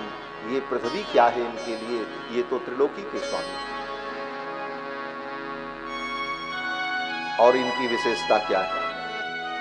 प्रजा के लोगों ने कहा नास्य क्रोध प्रसादश्च निरर्थोस्ति कदाचिन। राम का क्रोध और इनका प्रसाद कभी निरर्थक नहीं होता। ये बहुत बड़ी विशेषता है। जिसका क्रोध और जिसकी कृपा कभी निरर्थक न हो, वो कौन होता है? बोले वो परमात्मा होता है, दूसरा कोई नहीं होता। क्रोध तो ब्रह्मा भी करते हैं, लेकिन ब्रह्मा का क्रोध निरर्थक हो जाता है। ब्रह्मा के वेद को चुरा करके ले गया दैत्य, ब्रह्मा ने बहुत क्रोध किया लेकिन कुछ बिगाड़ नहीं पाए। क्रोध तो सार्थक तब हो जब तुम्हारे क्रोध का कोई परिणाम प्रकट हो। और कृपा, बोले कृपा भी। ब्रह्मा, इंद्र, वरुण सब कृपा करने को तैयार थे, लेकिन रावण के आतंक के सामने इन देवताओं की कृपा भी व्यर्थ हो। जिसका क्रोध और जिसकी कृपा व्यर्थ हो जाए वो परमात्मा नहीं हो सकता। परमात्मा कौन है? बोले जिसकी कृपा और क्रोध कभी व्यर्थ न हो। राम जी अगर क्रोध कर लें तो उनका क्रोध व्यर्थ नहीं हो सकता। नास्य क्रोधो निरर्थकः। रघुनाथ जी का क्रोध निरर्थक नहीं होता। सुंदर कांड में हनुमान जी महाराज ने रावण से यही कहा। हनुमान जी ने रावण से कहा, लंकेश समय रहते रघुनाथ जी की शरण में चले जाओ, नहीं तो रघुनाथ जी जब क्रोध करेंगे और धनुष पर बाण चढ़ाकर तुम्हें मारने के लिए उद्यत होंगे तो उनका क्रोध निरर्थक नहीं है। न तुमको ब्रह्मा बचा पाएंगे, न इंद्र बचा पाएंगे, न शंकर जी बचा पाएंगे। इंद्रो महेंद्रो सुरनायको वा, चाहे इंद्र हो, महेंद्र हो, सुरनायक हो, ब्रह्मा स्वयंभु चतुराननो वा, ब्रह्मा शंकर चतुरानन, ये सब मिल करके भी तुम्हारी रक्षा नहीं कर सकते, क्योंकि राम जी का क्रोध अमोघ और कृपा, बोले राम जी की कृपा भी अमोघ। जिसकी कृपा और जिसका क्रोध निरर्थक न हो वही परमात्मा होता है। मानो अयोध्या वासियों ने परमात्मा का लक्षण बता दिया, नास्य क्रोध प्रसादश्च निरर्थोस्ति कदाचन। रघुनाथ जी का क्रोध और प्रसाद कभी निरर्थक नहीं। तमेवं गुण संपन्नम, इन गुणों से संपन्न जो राम जी हैं, रामम सत्य पराक्रमम लोकपालोपमं नाथम अकामयति मेदिनी। ये मेदिनी जो है धरती, भूदेवी, ये ऐसे रघुनाथ जी को अपना प्रियतम बनाना चाहिए। लोकपालोपमं रामम अकामयत मेदिनी। ये मेदिनी, ये पृथ्वी, भूदेवी अपने प्रियतम राम का वर्ण करना चाहिए। देखो वेद में भगवान की दो पत्नियों का वर्णन किया गया। पुरुष सूक्त में उस परम पुरुष का जब वर्णन किया तो नाम कहीं नहीं लिया, केवल यही कहते रहते पुरुष एवेदम सर्वम जद्भूतम, वो परम पुरुष जिससे ये सब कुछ उत्पन्न हुआ, उसी से चारों वर्ण उत्पन्न हुए, ब्राह्मणोस्य मुखमासी इत्यादि। सारे ग्रह नक्षत्र उस पुरुष परमात्मा से उत्पन्न हुए, चंद्रमा मनसो जातः चक्षो सूर्यो अजाय। लेकिन नाम नहीं बताया वेदों ने कि वो पुरुष कौन है, वो ब्रह्मा है कि वो शंकर हैं कि वो गणपति हैं कि वो इंद्र हैं, नाम नहीं लिया वेदों। तो निर्णय कैसे हो कि वो पुरुष कौन है? तब आगे चल करके वेद भगवान ने संकेत किया। क्या संकेत किया? बोले श्रीश्चते लक्ष्मीश्च पत्न्यौ, लक्ष्मी और भूदेवी, श्री देवी और भूदेवी जिनकी दो पत्नियां हैं भगवान की, श्रीश्च ते लक्ष्मीश्च पत्न्यौ, दो वचन का प्रयोग किया। श्रीश्च लक्ष्मीश्च, श्री माने श्री जी, लक्ष्मी माने भूदेवी। ये दो पत्नियां भगवान की। कृष्ण अवतार में ये दोनों पत्नियां रुक्मिणी और सत्यभामा के रूप में, रुक्मिणी सत्यभामाभ्याम सहितम कृष्णमाश्रय। और रामावतार में बोले, रामावतार में श्री जी जो हैं वो सीता जी के रूप में हैं और भूदेवी धरती के रूप में ही हैं। इसीलिए भूदेवी भगवान रघुनाथ जी का वर्ण करना चाहती हैं। अयोध्यावासियों ने कहा ये मेदिनी रघुनाथ जी को अपने प्रियतम के रूप में वर्ण करना चाहिए। और आगे वर्णन भी है। रामावतार की लीला में राम जी एक पत्नी व्रत हैं, इसलिए प्रत्यक्ष रूप से तो एक ही पत्नी सीता जी साथ में। लेकिन जब भगवान का निज धाम गमन हुआ है, जब भगवान 11,000 वर्ष की लीला पूर्ण करके अपने धाम जाने लगे, उस समय भगवान की दोनों पत्नियां श्रीदेवी भूदेवी भगवान के अगल बगल प्रकट हो गई। भगवान के जितने आयुध सदा पंचायुधीम बिभ्रत, भगवान के 5 नित्य आयुध हैं। शंख जिसका नाम है पांचजन्य, चक्र उसका नाम है सुदर्शन, धनुष उसका नाम है शारंग, और खड्ग, खड्ग माने तलवार, भगवान की जो तलवार है उसका नाम है नंदक, और भगवान की जो गदा है उसका नाम है कौमोदकी। ये 5 भगवान के नित्य आयुध हैं। सदा पंचायुधीम बिभ्रत सनः श्री रंगनायक, भगवान जो रंगनायक हैं, रंगनायक माने राम जी, बार बार वरमाहूं मांगहूं हर्ष देव श्री रंग। तो ये 5 आयुध भगवान के मूर्तिमान होकर के प्रकट हो गए। दोनों देवियां अगल बगल श्रीदेवी भूदेवी प्रकट हो गईं। 4 वेद भगवान का मूर्तिमान होकर के स्तमन करने लगे, और इस प्रकार संपूर्ण अयोध्या को लेकर के भगवान ने धाम गए। ऐसा वर्णन है। तो भगवान की 2 पत्नियां हैं, एक श्रीदेवी एक भूदेवी। रामावतार में भूदेवी धरती के रूप में है, इसीलिए भगवान इस धरती का पालन करने के लिए 11,000 वर्ष तक राज्य का पालन करते हैं। तो प्रजा के लोगों ने कहा लोकपालोपमं नाथम अकामयति मेदिनी, ये मेदिनी रघुनाथ जी को अपना नाथ बनाना चाहती है, और हम सब अयोध्यावासी प्रतिदिन पूजा करने के बाद, हवन करने के बाद यही प्रार्थना करते हैं कि हमारे राम का राज्याभिषेक हो, हम उनके राज्याभिषेक का दर्शन करें।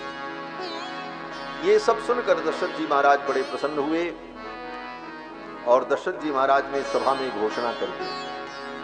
क्या घोषणा की? बोले चैत्र श्रीमानयम मासः, ये चैत्र का महीना है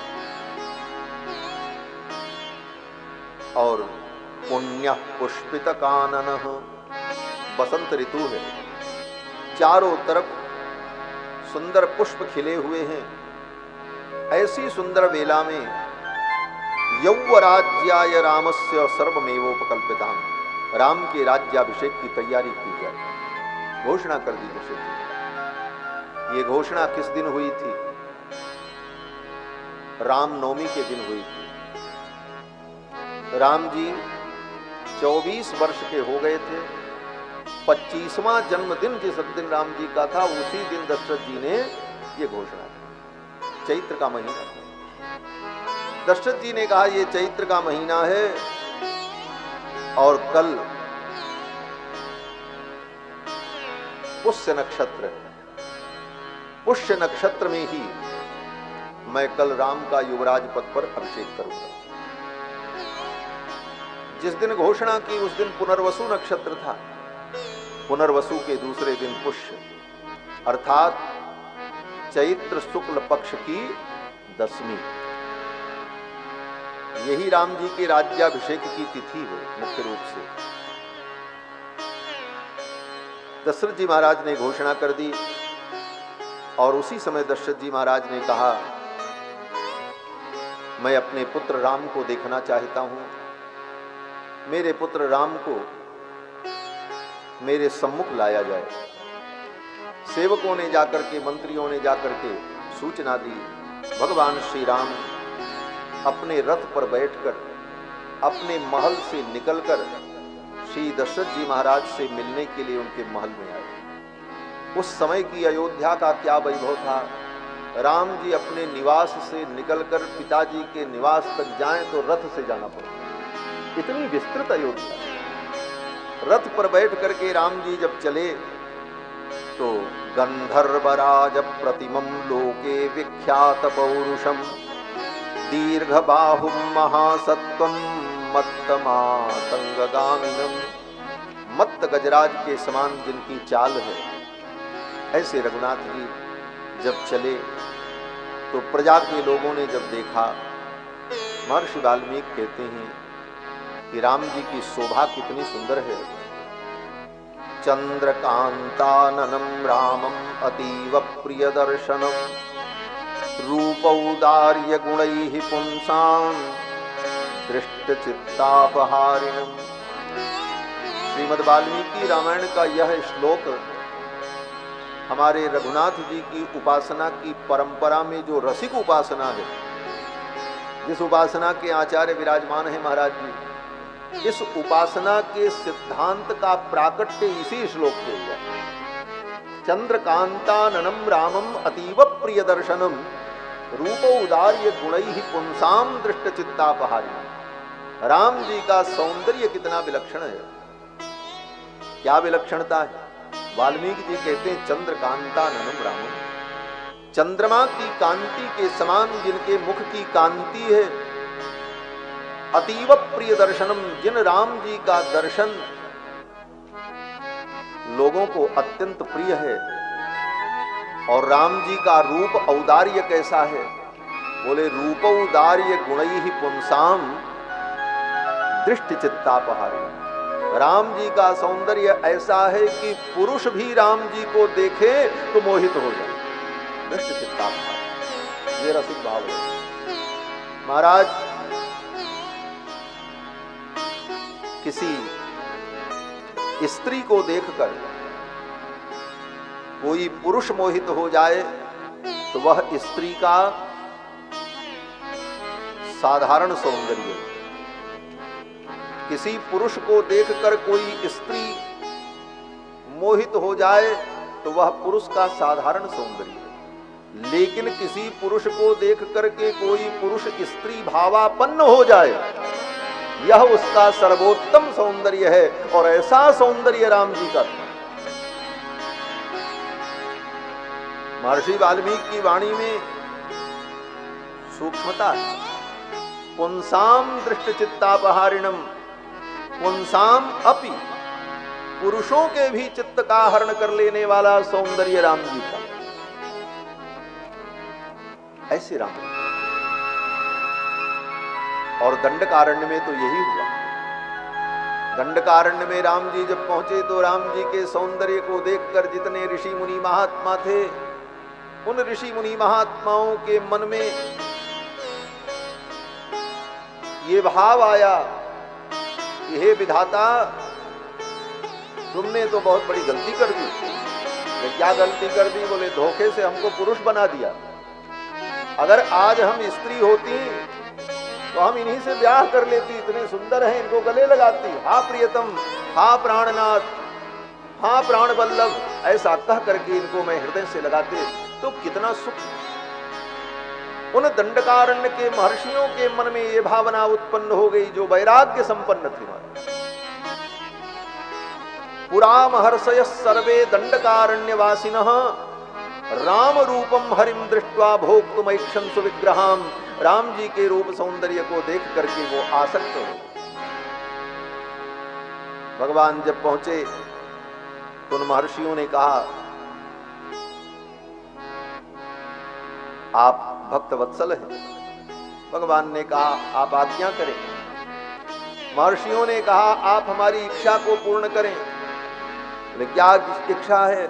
महर्षियों ने कहा, हमारी तो यही इच्छा है कि आप हमें प्रियतमा कह करके गले लगा लो, हमारी जन्म जन्म की तपस्या सार्थक हो जाएगी। राम जी ने कहा यह संभव नहीं। बोले क्यों? बोले ये मर्यादा पुरुषोत्तम का अवतार, ये लीला संभव नहीं है। हाँ, अगर ये सुख चाहिए तो आप लोगों को प्रतीक्षा करनी पड़ेगी। क्या प्रतीक्षा करनी पड़ेगी? बोले द्वापर युग आने वाला है, द्वापर में मेरा कृष्णावतार होगा, तो आप सब वृंदावन में गोपी बन करके प्रकट हो जाना। दंडकारण्य के जितने मुनि महात्मा थे वो सब गोपी बन करके प्रकट हुए। ब्रजे गोपियो भविष्य था, आप सब गोपी बन जाओ। कुछ महात्मा तो गोपी बन गए, लेकिन कुछ महात्मा ऐसे थे, उन्होंने कहा महाराज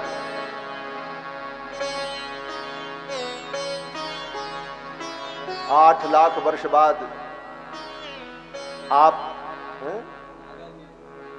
8 लाख वर्ष बाद आप इस रूप में प्रकट होंगे, 9 लाख वर्ष बाद। इतने लाखों वर्ष की मैं प्रतीक्षा कैसे कर पाऊंगा?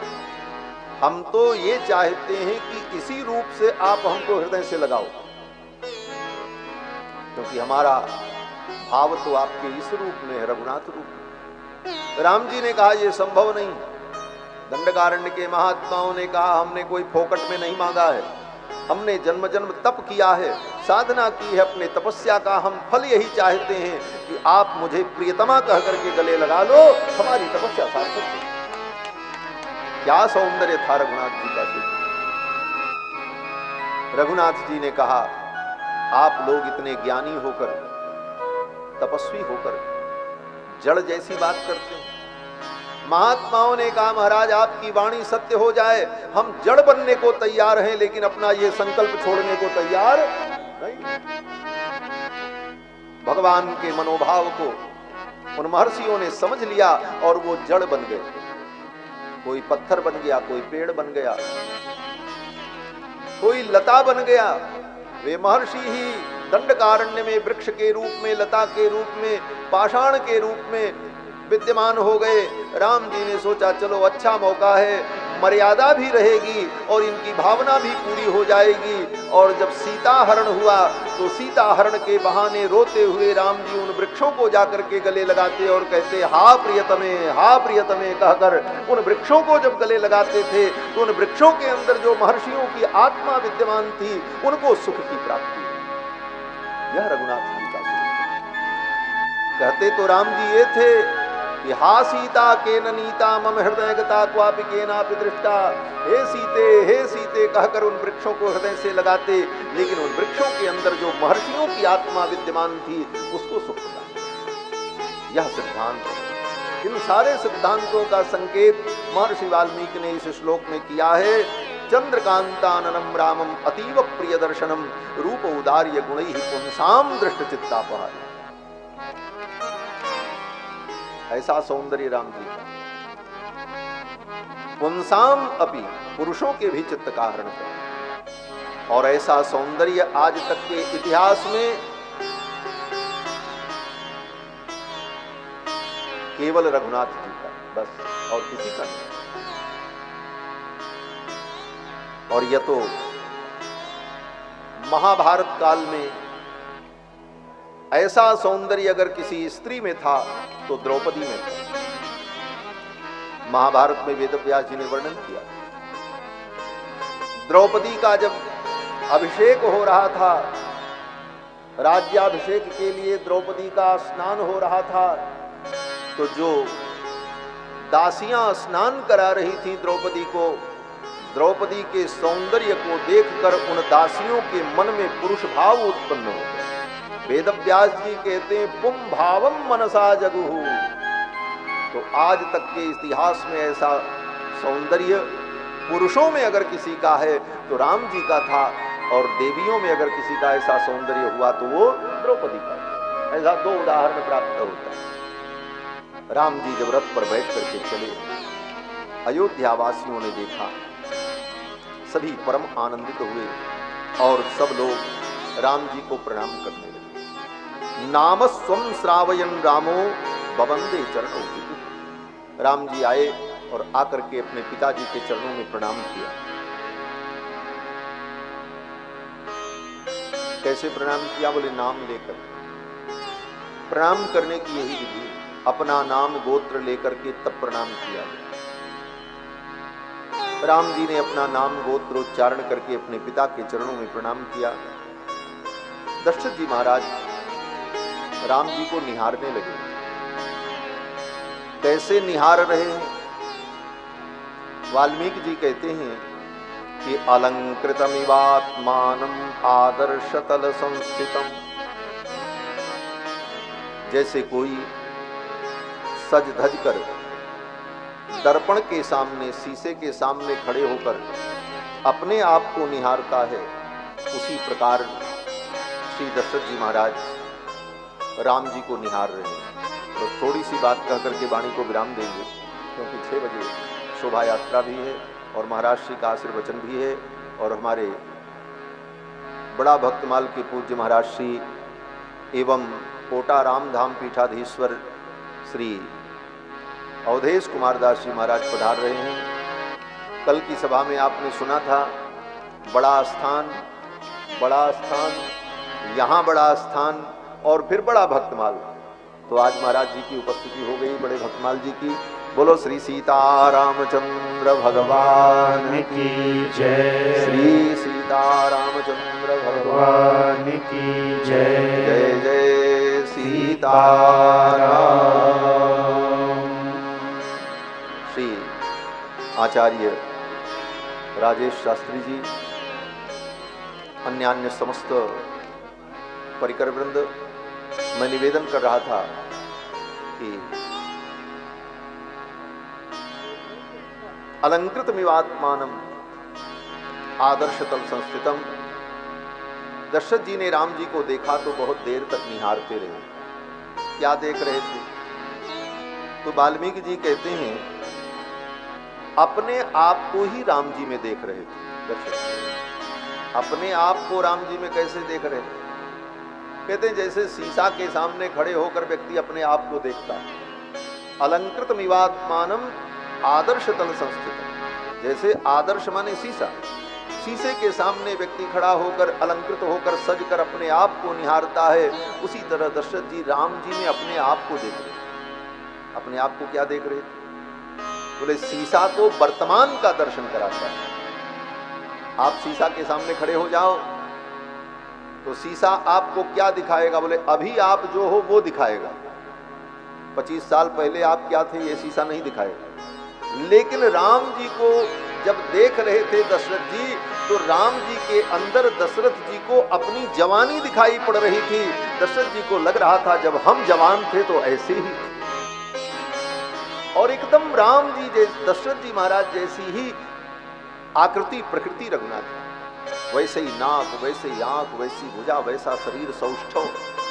तो राम जी को देख करके दशरथ जी को अपने युवा अवस्था का स्मरण हो जाता, मानो अपने आप को ही राम जी के अंदर दशरथ जी देखते। अलंकृतमिवात्मानं आदर्शतल संस्थितम।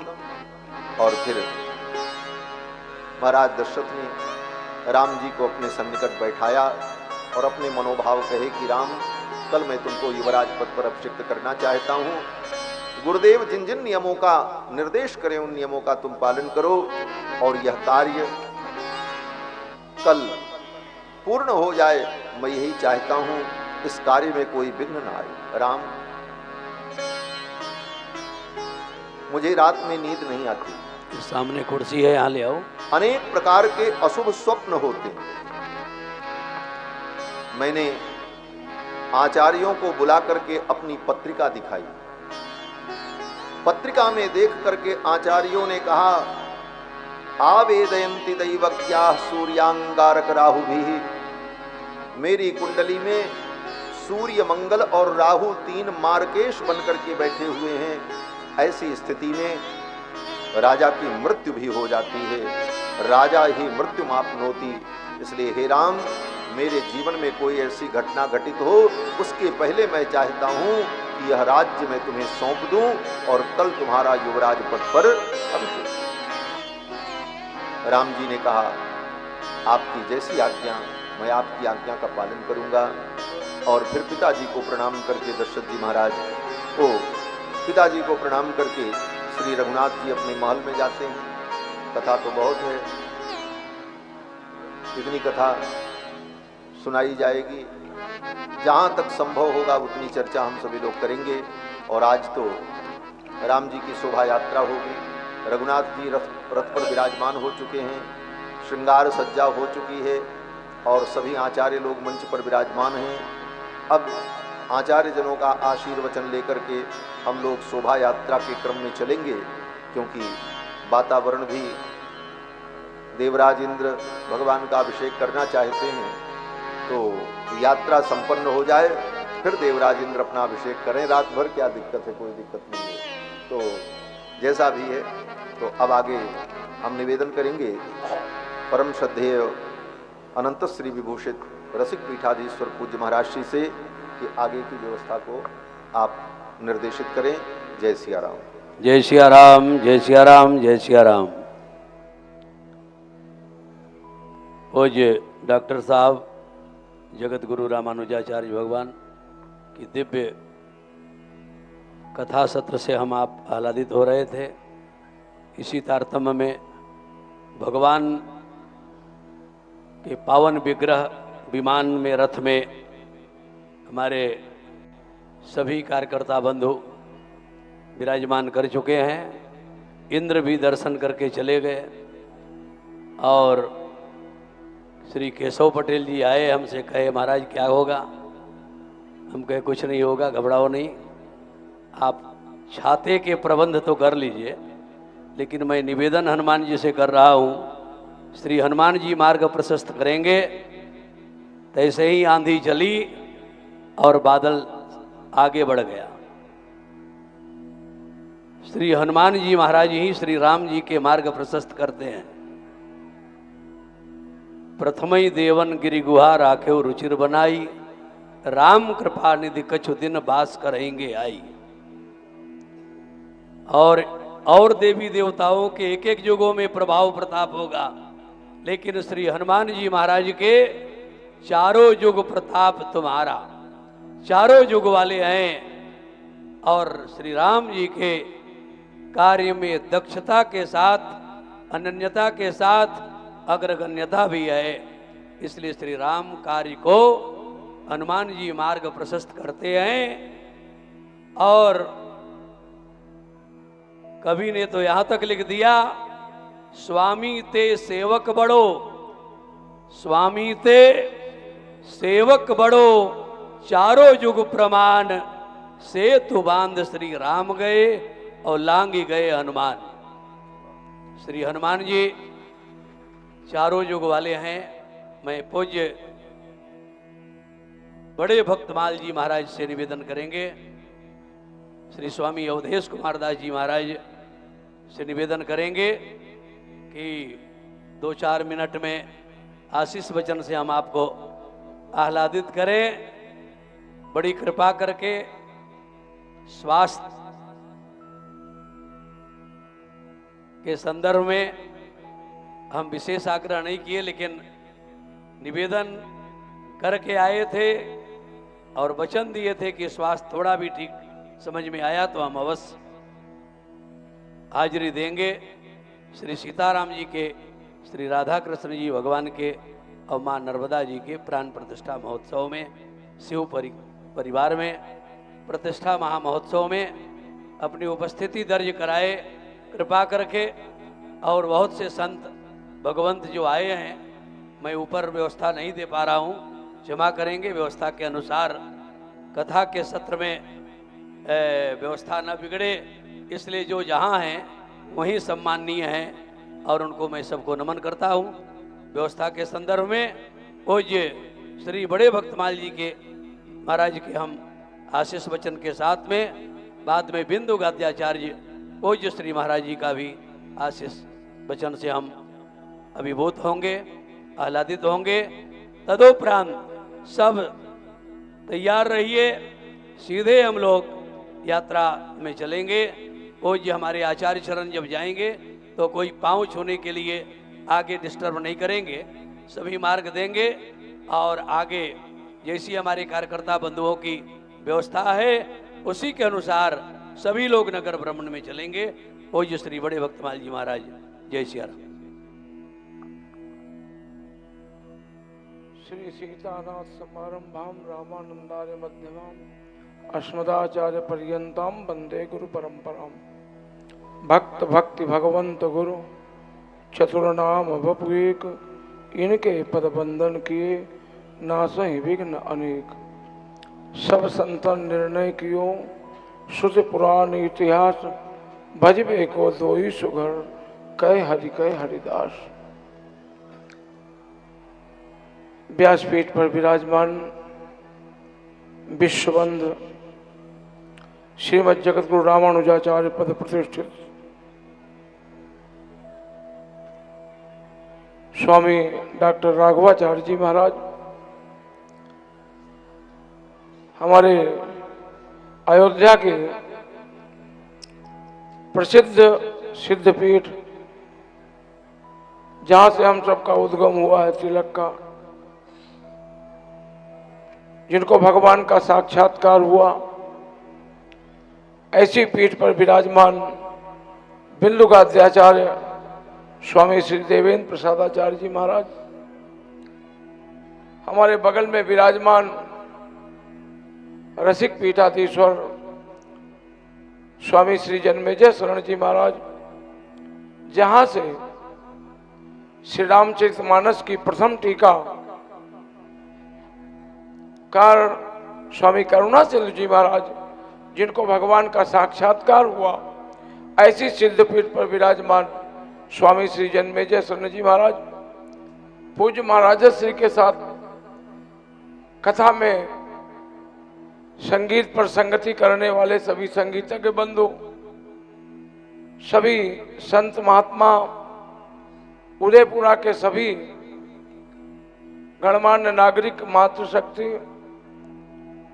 उदयपुरा का नाम तो मैंने 15 वर्ष की आयु में सुना था और पूज्य गुरुदेव बड़े भक्तमाली जी महाराज के साथ इस क्षेत्र में हम लोग छोटे छोटे पूज्य गुरुदेव के साथ आया करते थे, इस क्षेत्र में घूमा करते थे। लेकिन वास्तव में उदयपुरा में एक नया इतिहास हमारे रसिक पीठाधीश्वर स्वामी श्री जन्मेजय शरण जी महाराज इतिहास रच रहे हैं, राम मंदिर का जीर्णोद्धार करके। और एक बात और बता दूं, इस उदयपुरा से स्वामी जन्मेजय शरण जी महाराज का उदय का मार्ग ही प्रशस्त इसी उदयपुरा से हुआ है, इसलिए इनकी रुचि यहां ज्यादा है।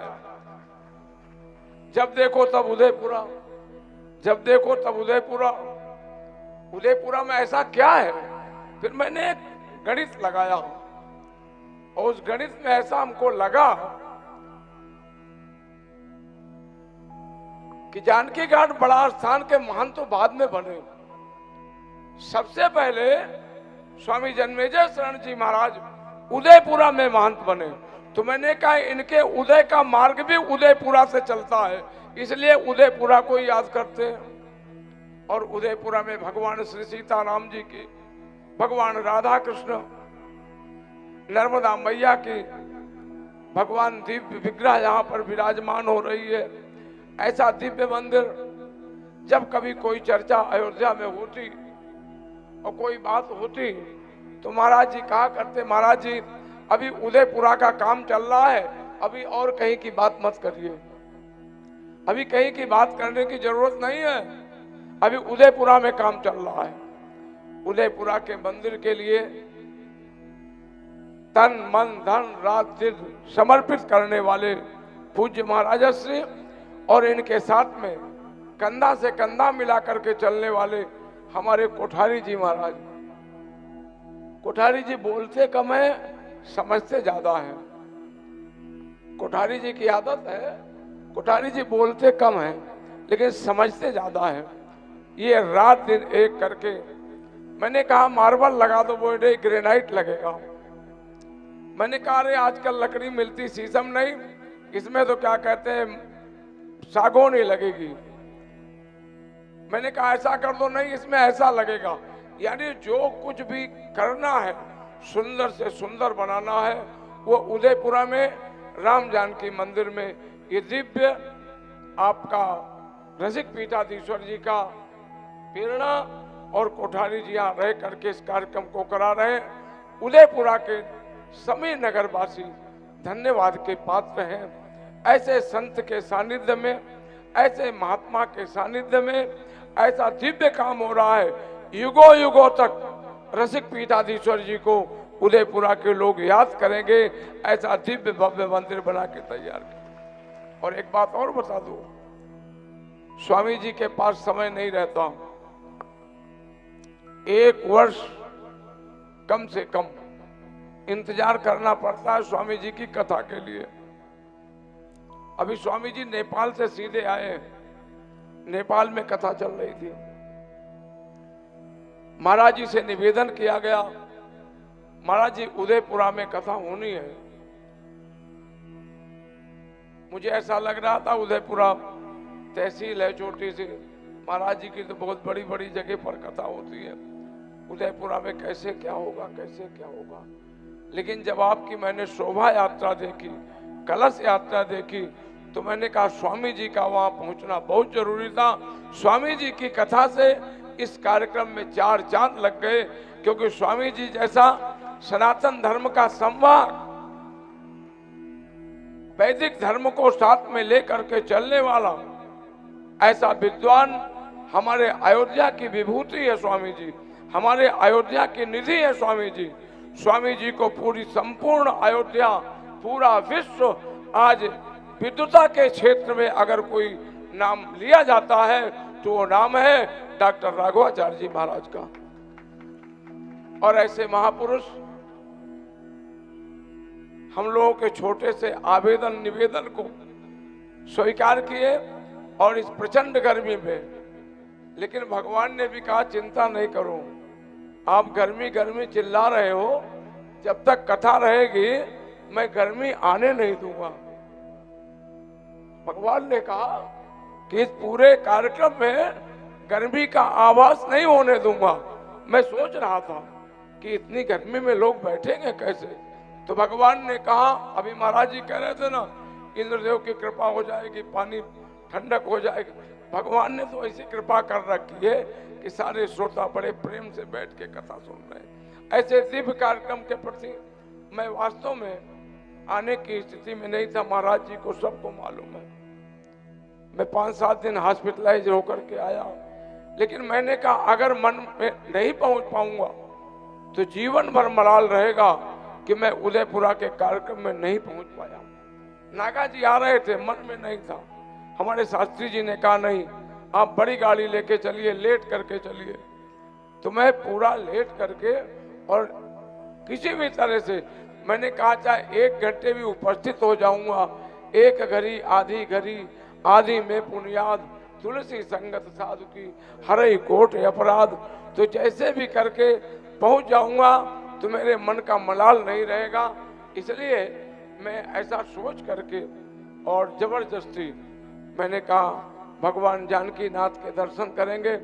नानजी भाई ठक्कर ठाणे वाले को ले आओ, ये बंबई के बहुत बड़े सेठ हैं, उद्योगपति हैं। अरे इनको ले आओ भैया, जिसके हाथ में लोई उसके हाथ में सब कोई, जिसके हाथ में लोई उसके हाथ में सब कोई, लाइए। अरे लाओगे मंच पर तो कुछ राम से हम ज्यादा हो जाएगा, और तो क्या है, कितना बड़ा कार्यक्रम चल रहा है? सेठ है, हाँ बढ़िया प्रसन्नम। तो ये दिव्य कार्यक्रम में हम आकर के अपने को कृतकृत्य समझ रहा हूं।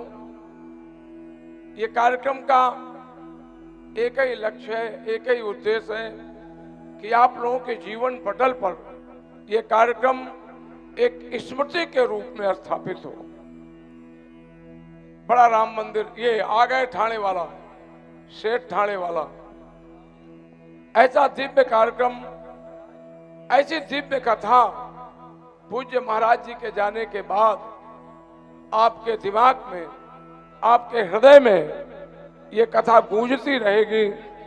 ऐसी दिव्य कथा, ऐसी दिव्य प्रतिष्ठा का आयोजन ऐसे दिव्य शब्दों का आगमन इस कार्यक्रम के प्रति अपनी मंगल कामना करते हुए ज्यादा कुछ कहकर नहीं, बस इसी मंगलासन के सजासन के साथ में अपनी वाणी को विराम दे रहा हूं। जय सिया राम, जय सिया राम, जय सिया राम।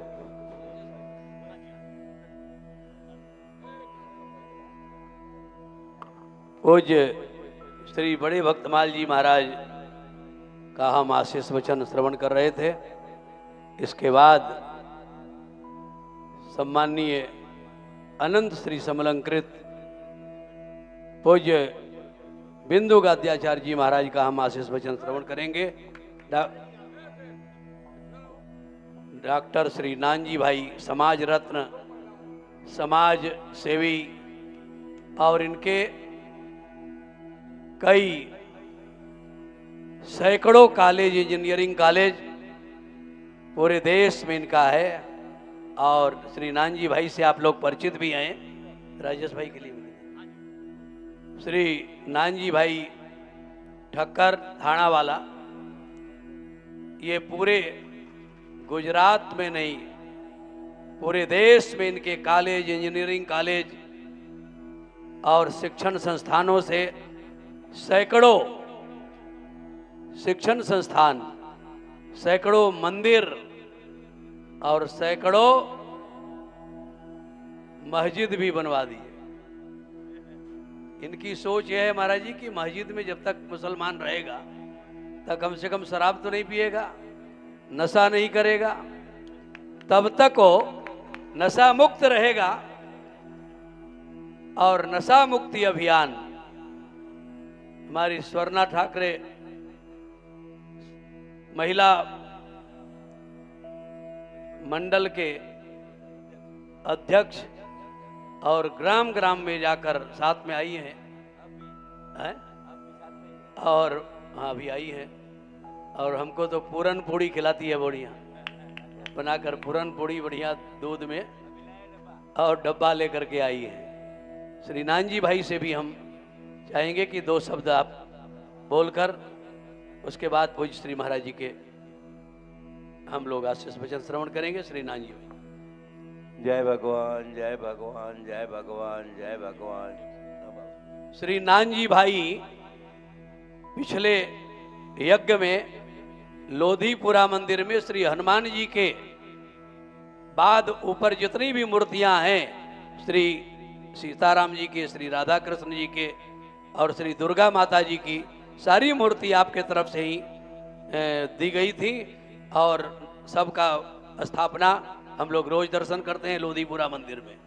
उस समय भी आपका आगमन हुआ था, आप लोगों को स्मरण होगा। श्री नानजी भाई।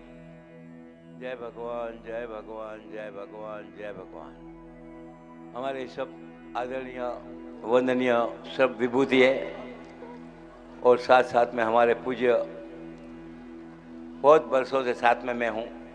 गांव-गांव में घूमता हूँ, गुजरात में, राजस्थान, मध्य प्रदेश, कहाँ भी पूज्य जन्मेश्वर जी महाराज जी एकदम सादे सरल, कोई कावे दावे नहीं है।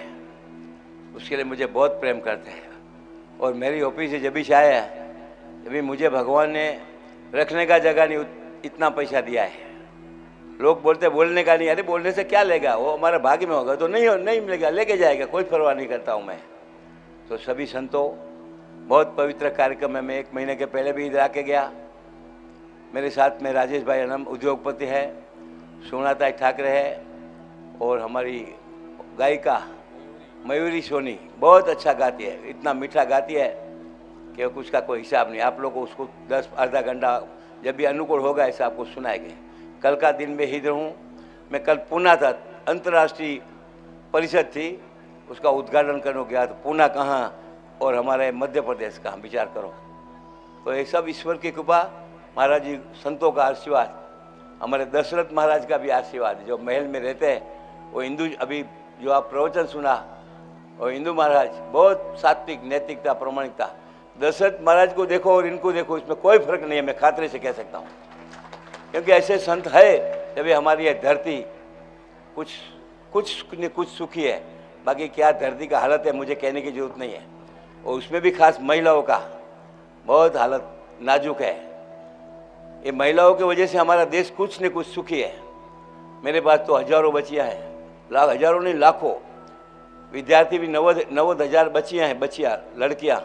आज कितने कलेक्टर, कितने सीए, कितने फॉरेन के अंदर, विदेश के अंदर है, क्योंकि सभी से बड़ा भगवान शिक्षण है। खास ध्यान रखो, पहले का ज़माना अलग था, पैसे का ज़माना था, अभी शिक्षण का ज़माना। महाराज जी को लेके मैं गांव-गांव जाता हूँ, प्रचार कराता हूँ, पाकिस्तान की बॉर्डर तक लेके गया हूँ कि शिक्षण बढ़ेगा तो ही समाज सुखी हो सकता है। समाज को सुखी सरकार भी नहीं कर सकती है, भगवान भी नहीं कर सकता। मैं खातरे से कहता हूँ, आपके बच्चे को भरपूर शिक्षण दो, कोई अंधश्रद्धा में मत जाओ। हमारी अयोध्या गादी ऐसी है कि अयोध्या कभी कभी वो कहती नहीं है कि तुम अंधश्रद्धा में जाओ, श्रद्धा जरूर रखो, अंधश्रद्धा में जाके बर्बादी मत करो। हमारे अभी नासिक तो पवित्र 2027 को मेला है बाबा, बराबर ना, पवित्र भूमि के अंदर जो कुंभ मेला है। और हमारा तो अयोध्या गादी का सभी कुंभ मेले में रावटी रहती है। सब लोग 11 बजे रावटी बंद करती है, हम 11 बजे शुरू करते हैं और रात तक भोजन चलता है, क्योंकि जो भी आते हो भोजन भगवान के रूप से खाते हैं। खास ध्यान रखना। तो एक तो शिक्षण बढ़ाओ, और कोई व्यसन नहीं होना चाहिए घर में, निर्वसनी घर में नहीं, वसन रोज एक, कोई वसन नहीं, बीड़िया नहीं, सिगरेट नहीं, कुछ कंकु बंकु कहता है, कुछ वो माँ कहता है, जो कहता है होगा वो। तो मंदिर से भी घर बड़ा मंदिर है, मंदिर में आस्था से जाने का। ये देखो, एक कलाकार आपको बहुत मरम देगा, ये मरम घर में ले जाना है, खास ध्यान रखना। इनके बाद जो भगवान ने शक्ति दी, मैं कलाकारों के लिए ही कल गया था, 33 विदेश से लोग आए थे, 33 विदेश से। भारत से कम 77 लोग आए थे, जिसके पास कला है। जैसे ऐसे बड़े बड़े महंत हमारे दशरथ महाराज बाबा जी के जैसे, हमारे रघुराज अजय भागवत, हाँ, जगत गुरु से ऐसे महंत, वो ऐसे लोगों का आशीर्वाद से इतना बड़ा भव्य था। उधर मंत्री फंत्री आने वाले थे, बोला मंत्री की जरूरत नहीं, आपका उद्घाटन में आपका नाम है। बोला नहीं, कोई आने दो ना, अपना क्या फर्क पड़ता है, नहीं आप करो। महापौर वो लोग सब आए थे, पत्रकार लोग बहुत थे। तो एक 2 मिनट, एक पत्रकार ने मुझे बताया, एक आदमी ने मुझे बताया कि आपको 40 CR देना है। मेरा CR मेरे पास नहीं है, कुत्ता, बिलाड़ी, अजगर, सांप, ये सब कुछ है, मगर CR आज तक आया नहीं है 20 बरस के अंदर। बाबा जी ने उद्घाटन किया था हॉस्पिटल में, बड़ी हॉस्पिटल है, इससे भी बड़ी AC का। तो कहने का उसके अंदर भी भगवान है। भगवान मस्जिद में ऐसा नहीं है, मंदिर में ऐसा नहीं है, कुत्ता बिलाड़ी में भी है, और मानते हम लोग। 1000 लोग हमारी हॉस्पिटल में आते हैं, बाईपास सर्जरी, एंजियोग्राफी, अभी किडनी का भी लाइसेंस मिला है, क्योंकि इसकी जरूरत है समाज को भी। छोटे समाज है, उसको ऑपरेशन करने को जाना है, तो धंधा चल रहा है सब जगह पे। तो खास ध्यान रखो, ये पवित्र कार्यक्रम में आने का मुझे मौका मिला। कहाँ पूना, कहाँ राजेश भाई और सभी लोग को सवेरे 7 बजे का प्लेन में, मैं तो ज़्यादा 3:30 बजे उठता हूँ। आज तो 2:22 को उठा। ये शक्ति भगवान दिया है। अभी मेरी उम्र 85 है, 85, विचार करो। बाबा जी के साथ 30-35 वर्ष से मैं घूमता हूँ। तो अरुण चौधरी भी आए हैं, और सभी लोग, आप लोग सब मातृदेवो भव, पितृदेवो भव, आचार्य देवो, अतिथि देवो भव। तो फिर से आपको अभी अपनी इधर से शोभा यात्रा निकलने वाली है ना, तो उसमें अंदर आप सब जुड़ाएंगे। ये उसे 33 कोटि देवता देखेगा, ध्यान रखना। ये शोभा यात्रा होता है, मंदिर का प्रतिष्ठा होती है, उसमें 33 कोटि देवता देखता है कि पुलिस डिपार्टमेंट के कौन है, महाराज जी के कौन है, कितने को आमंत्रण दिया है, कितने लोग आए, कितने बड़े आए, कितने छोटे, सब देखता है। सब में भगवान दिखता हो मेरे को। तो फिर से आपको मेरी विनंती है कि आप बच्चे को भरपूर शिक्षण दो।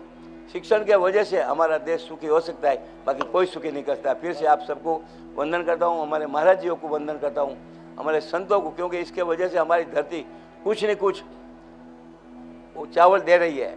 बाकी अपना हाल क्या है वो तो भगवान जानता है। अभी और 2 बरस 3 बरस इतना कठिनाई वाला आने वाला है कि मैं बोल नहीं सकता हूँ, क्योंकि मुझे मालूम है कि परिस्थिति एकदम नाजुक होने वाली है। फिर से आप, मैं भगवान बैठा उसको वंदन करता हूँ। हमारे कलाकार को, हमारे जो साथ में मेरे पास आए, उनको सबको वंदन करके मेरा शब्दों को विराम देता हूँ। कल भी आखिरी दिन मैं रहने वाला हूँ, क्योंकि भगवान की प्रतिष्ठा होती है। हमारा तो हजारों ने 1 लाख 1.25 लाख मंदिर है, मेरा नहीं है। ये बनाते और मेरे को निमित्त बनाते हैं। और मैं आप लोग को भी आह्वान करता हूँ कि आपका कोई विभाग के अंदर कोई मंदिर की मूर्ति, कोई मंदिर का कुछ काम बाकी होगा तो मेरे पास भेज दो, बाबा थ्रू भेजो, डायरेक्ट भेजो, क्योंकि मेरा व्हाट्सएप में खाली नंबर डालने का, व्हाट्सएप में आपका रिपोर्ट डालने का कि ये जरूरत है, वो भगवान करेगा, मैं नहीं करूँगा। करने वाला वो है, मगर निमित्त मुझे बनाता है, संतों मुझे निमित्त बनाते हैं। फिर से आपको सबको वंदन। जय भगवान, जय भगवान, जय भगवान, जय भगवान। संत ज्ञानेश्वर जी के आलंदी इंद्राणी नदी के तट पे संत ज्ञानेश्वर जी महाराज भगवान के स्वरूप संत ज्ञानेश्वर जी के जन्मभूमि में, प्लेन भूमि में हम लोग नानजी भाई आज से 30 वर्ष पहले श्री महाराज जी नारियल फोड़े। आज वहाँ पर 51 करोड़ का मंदिर बन करके तैयार हो गया है। 231 फीट की ऊंचाई, आलंदी नदी के तट, समुद्र के तट पे संत ज्ञानेश्वर जी की जन्मभूमि पे आलीशान धर्मशाला, और उसमें हमारे नानजी भाई के साथ में सेठ श्री राजेश भाई ठक्कर जी आए हैं, श्रीमती स्वर्णा ठाकरे जी हैं, समाज सेविका, महिला मंडल अध्यक्ष, और गायिका मयूरी जी, और हमारे वकील साहब गाडर बारा से अरुण चौधरी जी, जो श्री नरसिंह भगवान मंदिर के ट्रस्ट का विशेष समायोजन कर रहे हैं। नरसिंह भगवान जयंती में मैं भी गया था, बड़ा दिव्य आयोजन। प्रतिवर्ष वर्षानुसार इनके जो पिताजी दादाजी श्री बड़े भक्तमाल जी के परिवार से, हम लोगों से श्री वृंदावन लाल चौधरी जी जुड़े हुए थे ग्राम ग्राम में। उस परिवार से श्री अरुण चौधरी जी और वहाँ की व्यवस्था देख रहे हैं। सभी संतों से अनुरोध है कि बस 5 मिनट पूज्य श्री बिंदु गाद्याचार्य जी महाराज से हम निवेदन कर रहे हैं श्री चरण में कि आशीष वचन देते हुए 5-10 मिनट लेट हो जाए तो घबराओ नहीं। सब बीच में वो माई लोग तो तैयारी में हैं, लेकिन सभी सजग रहें। सभी यात्रा में चलेंगे। 10-15 मिनट बाद सभी लोग साथ चलें और भगवान के विमान के साथ में सभी लोग यात्रा में चलेंगे। उसके पूर्व पूज्य श्री महाराज जी का, बिंदु गाद्याचार्य जी महाराज का, यो को नहीं जानत है जग में, गोल बिंदी जो संत लगाते हैं उदयाचल से अस्ताचल तक, उन सभी बिंदी, गोल बिंदी वाले जितने महात्मा हैं सभी के मूल पीठ, आचार्य पीठ में पूज्य बिंदु गाद्याचार्य जी महाराज उसका आचार्य पीठ के अभिभावक हैं, गाद्याचार्य हैं। 1 सेकंड में ये मंदिर का जो भव्य नव्य निर्माण आप देख रहे हैं, उसके निर्माता ठेकेदार खड़े हो जाएं भैया थोड़ा सा। पुणे महाराष्ट्र के पुणे से ये तिड़के जी, इनकी टीम पूरी आकर के ये बनाती रही और 1-2 साल के अंदर ही बनाकर तैयार हुई। श्री तिड़के जी बैठे। पूज्य श्री महाराज जी से हम आप आशीष वचन श्रवण करें। पूज्य श्री महाराज जी।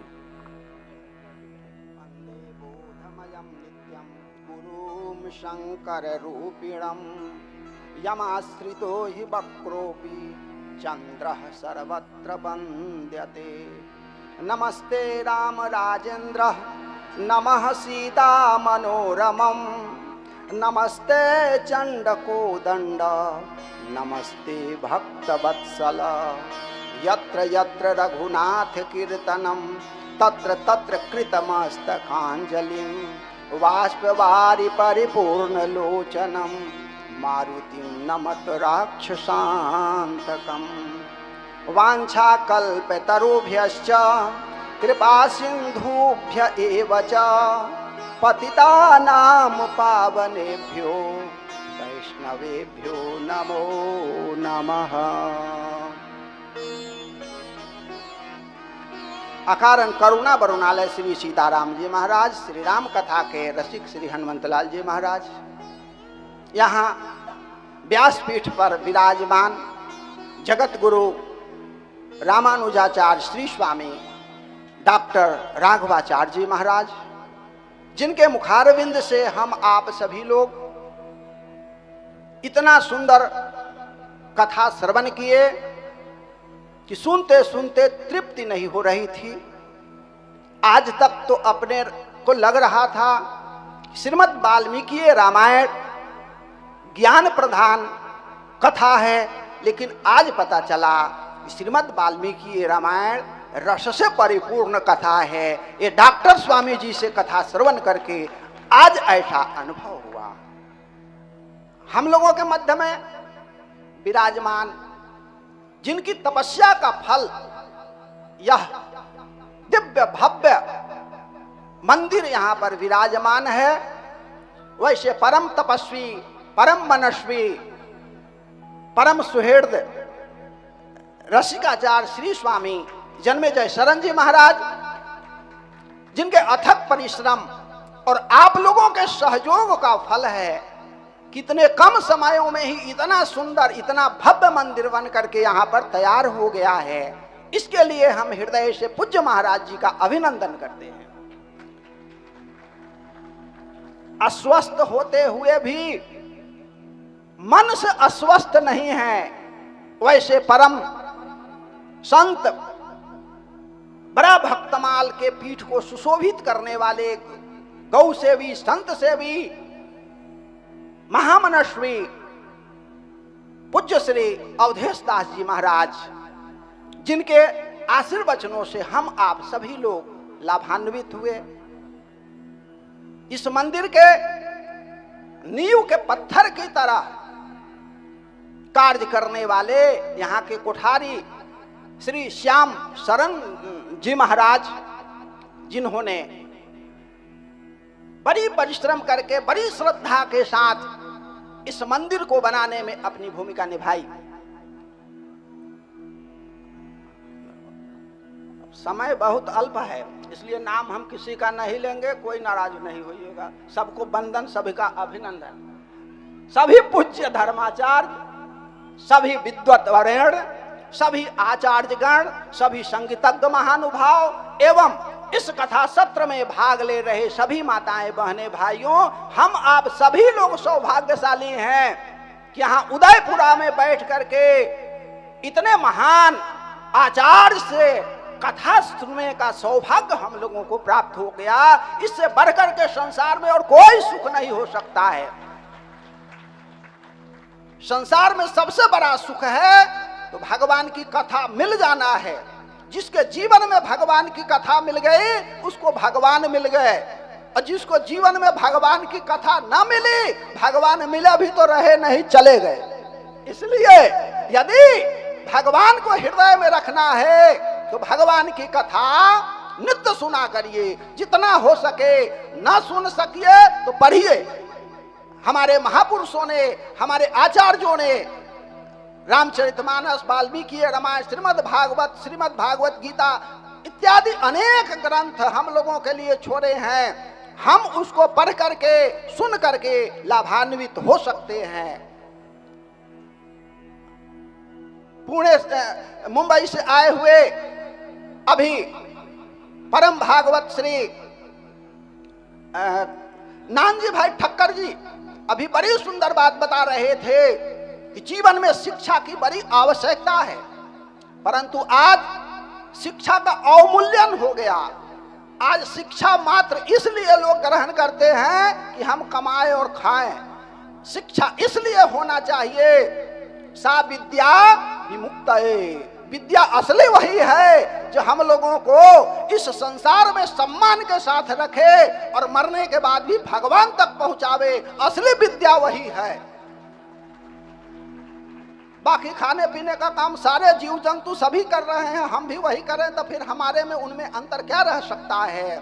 इसलिए हम लोग विद्या के साथ साथ उस विद्या को भी अवश्य याद रखें कि साथ में विद्या के साथ, विद्वान के साथ साथ शीलवान बनना भी बहुत आवश्यक है।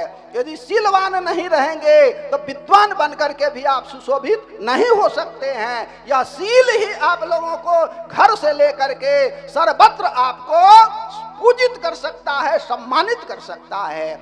इसलिए जीवन में विद्वान बने सही है, लेकिन साथ में शीलवान भी बनना आवश्यक होगा। तब आप माता पिता की सेवा कर सके, बड़ों की सेवा कर सकते हैं। शीलवान नहीं रहेंगे तो आप सेवा से वंचित रह जाएंगे। इसलिए कथा हम लोगों को सिखाती है कि कथा का फल क्या है। कथा का फल है भगवान का दर्शन।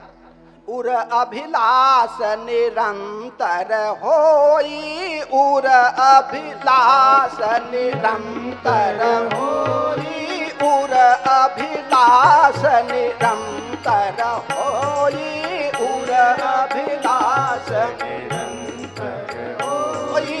देखिया नयन परम प्रभु सोई, देखिया नयन परम प्रभु सोई, देखिया नयन परम प्रभु सोई, देखिया नयन परम प्रभु सोई।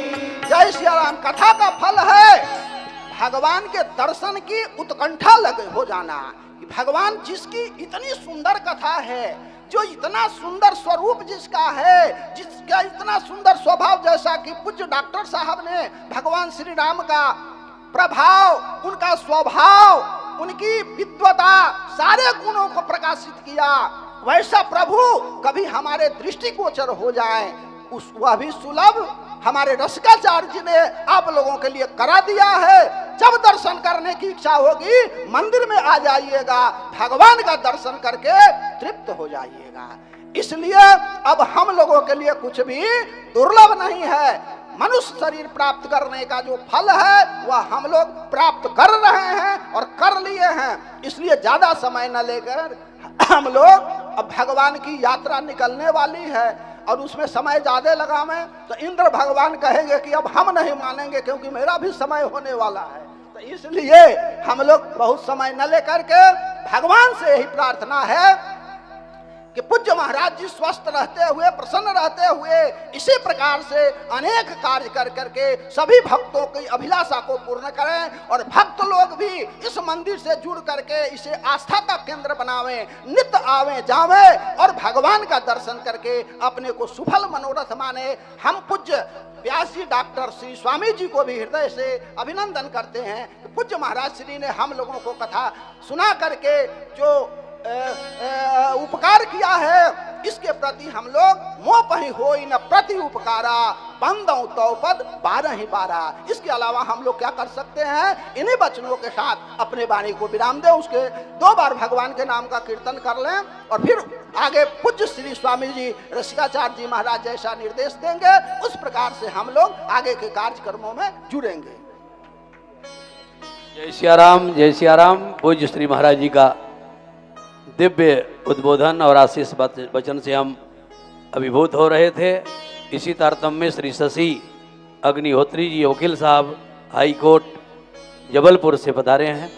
मंच पर स्वामी जी का पहले माल्यार्पण करें स्वामी जी का। और श्री आनंद भार्गव जी गुणा से जो पूज्य डॉक्टर साहब के अनन्य शिष्य हैं, आयोजन भी कराए थे, उनसे भी अनुरोध है कि 2 मिनट में आकर स्वामी जी का सम्मान करें। इसके साथ ही पूरी तैयारियां कार्यकर्ता बंधु कर लिए हैं, आगे के मार्ग प्रशस्त करें और आरती का नियम हो जाए। हाँ, आरती हो जाए उसके बाद जाएंगे। 2 मिनट आप लोग शांत रहिएगा। और साथ में ही हमारे संत भगवान जो हैं, जो कार्यकर्ता के रूप में हैं, जो विमान है, एक एक विमान में 2-2, 3-3, 4-4 महात्मा बैठ जाएं। श्री महंतों को बैठाएंगे और नीचे रहेंगे। हमारे भार्गव जी सम्मान कर रहे हैं स्वामी जी का। साथ में हम सब कल ठीक 3 बजे से कथा होगी। कथा का सत्र कल भी ठीक 3 बजे से 6 बजे तक जो चल रही है,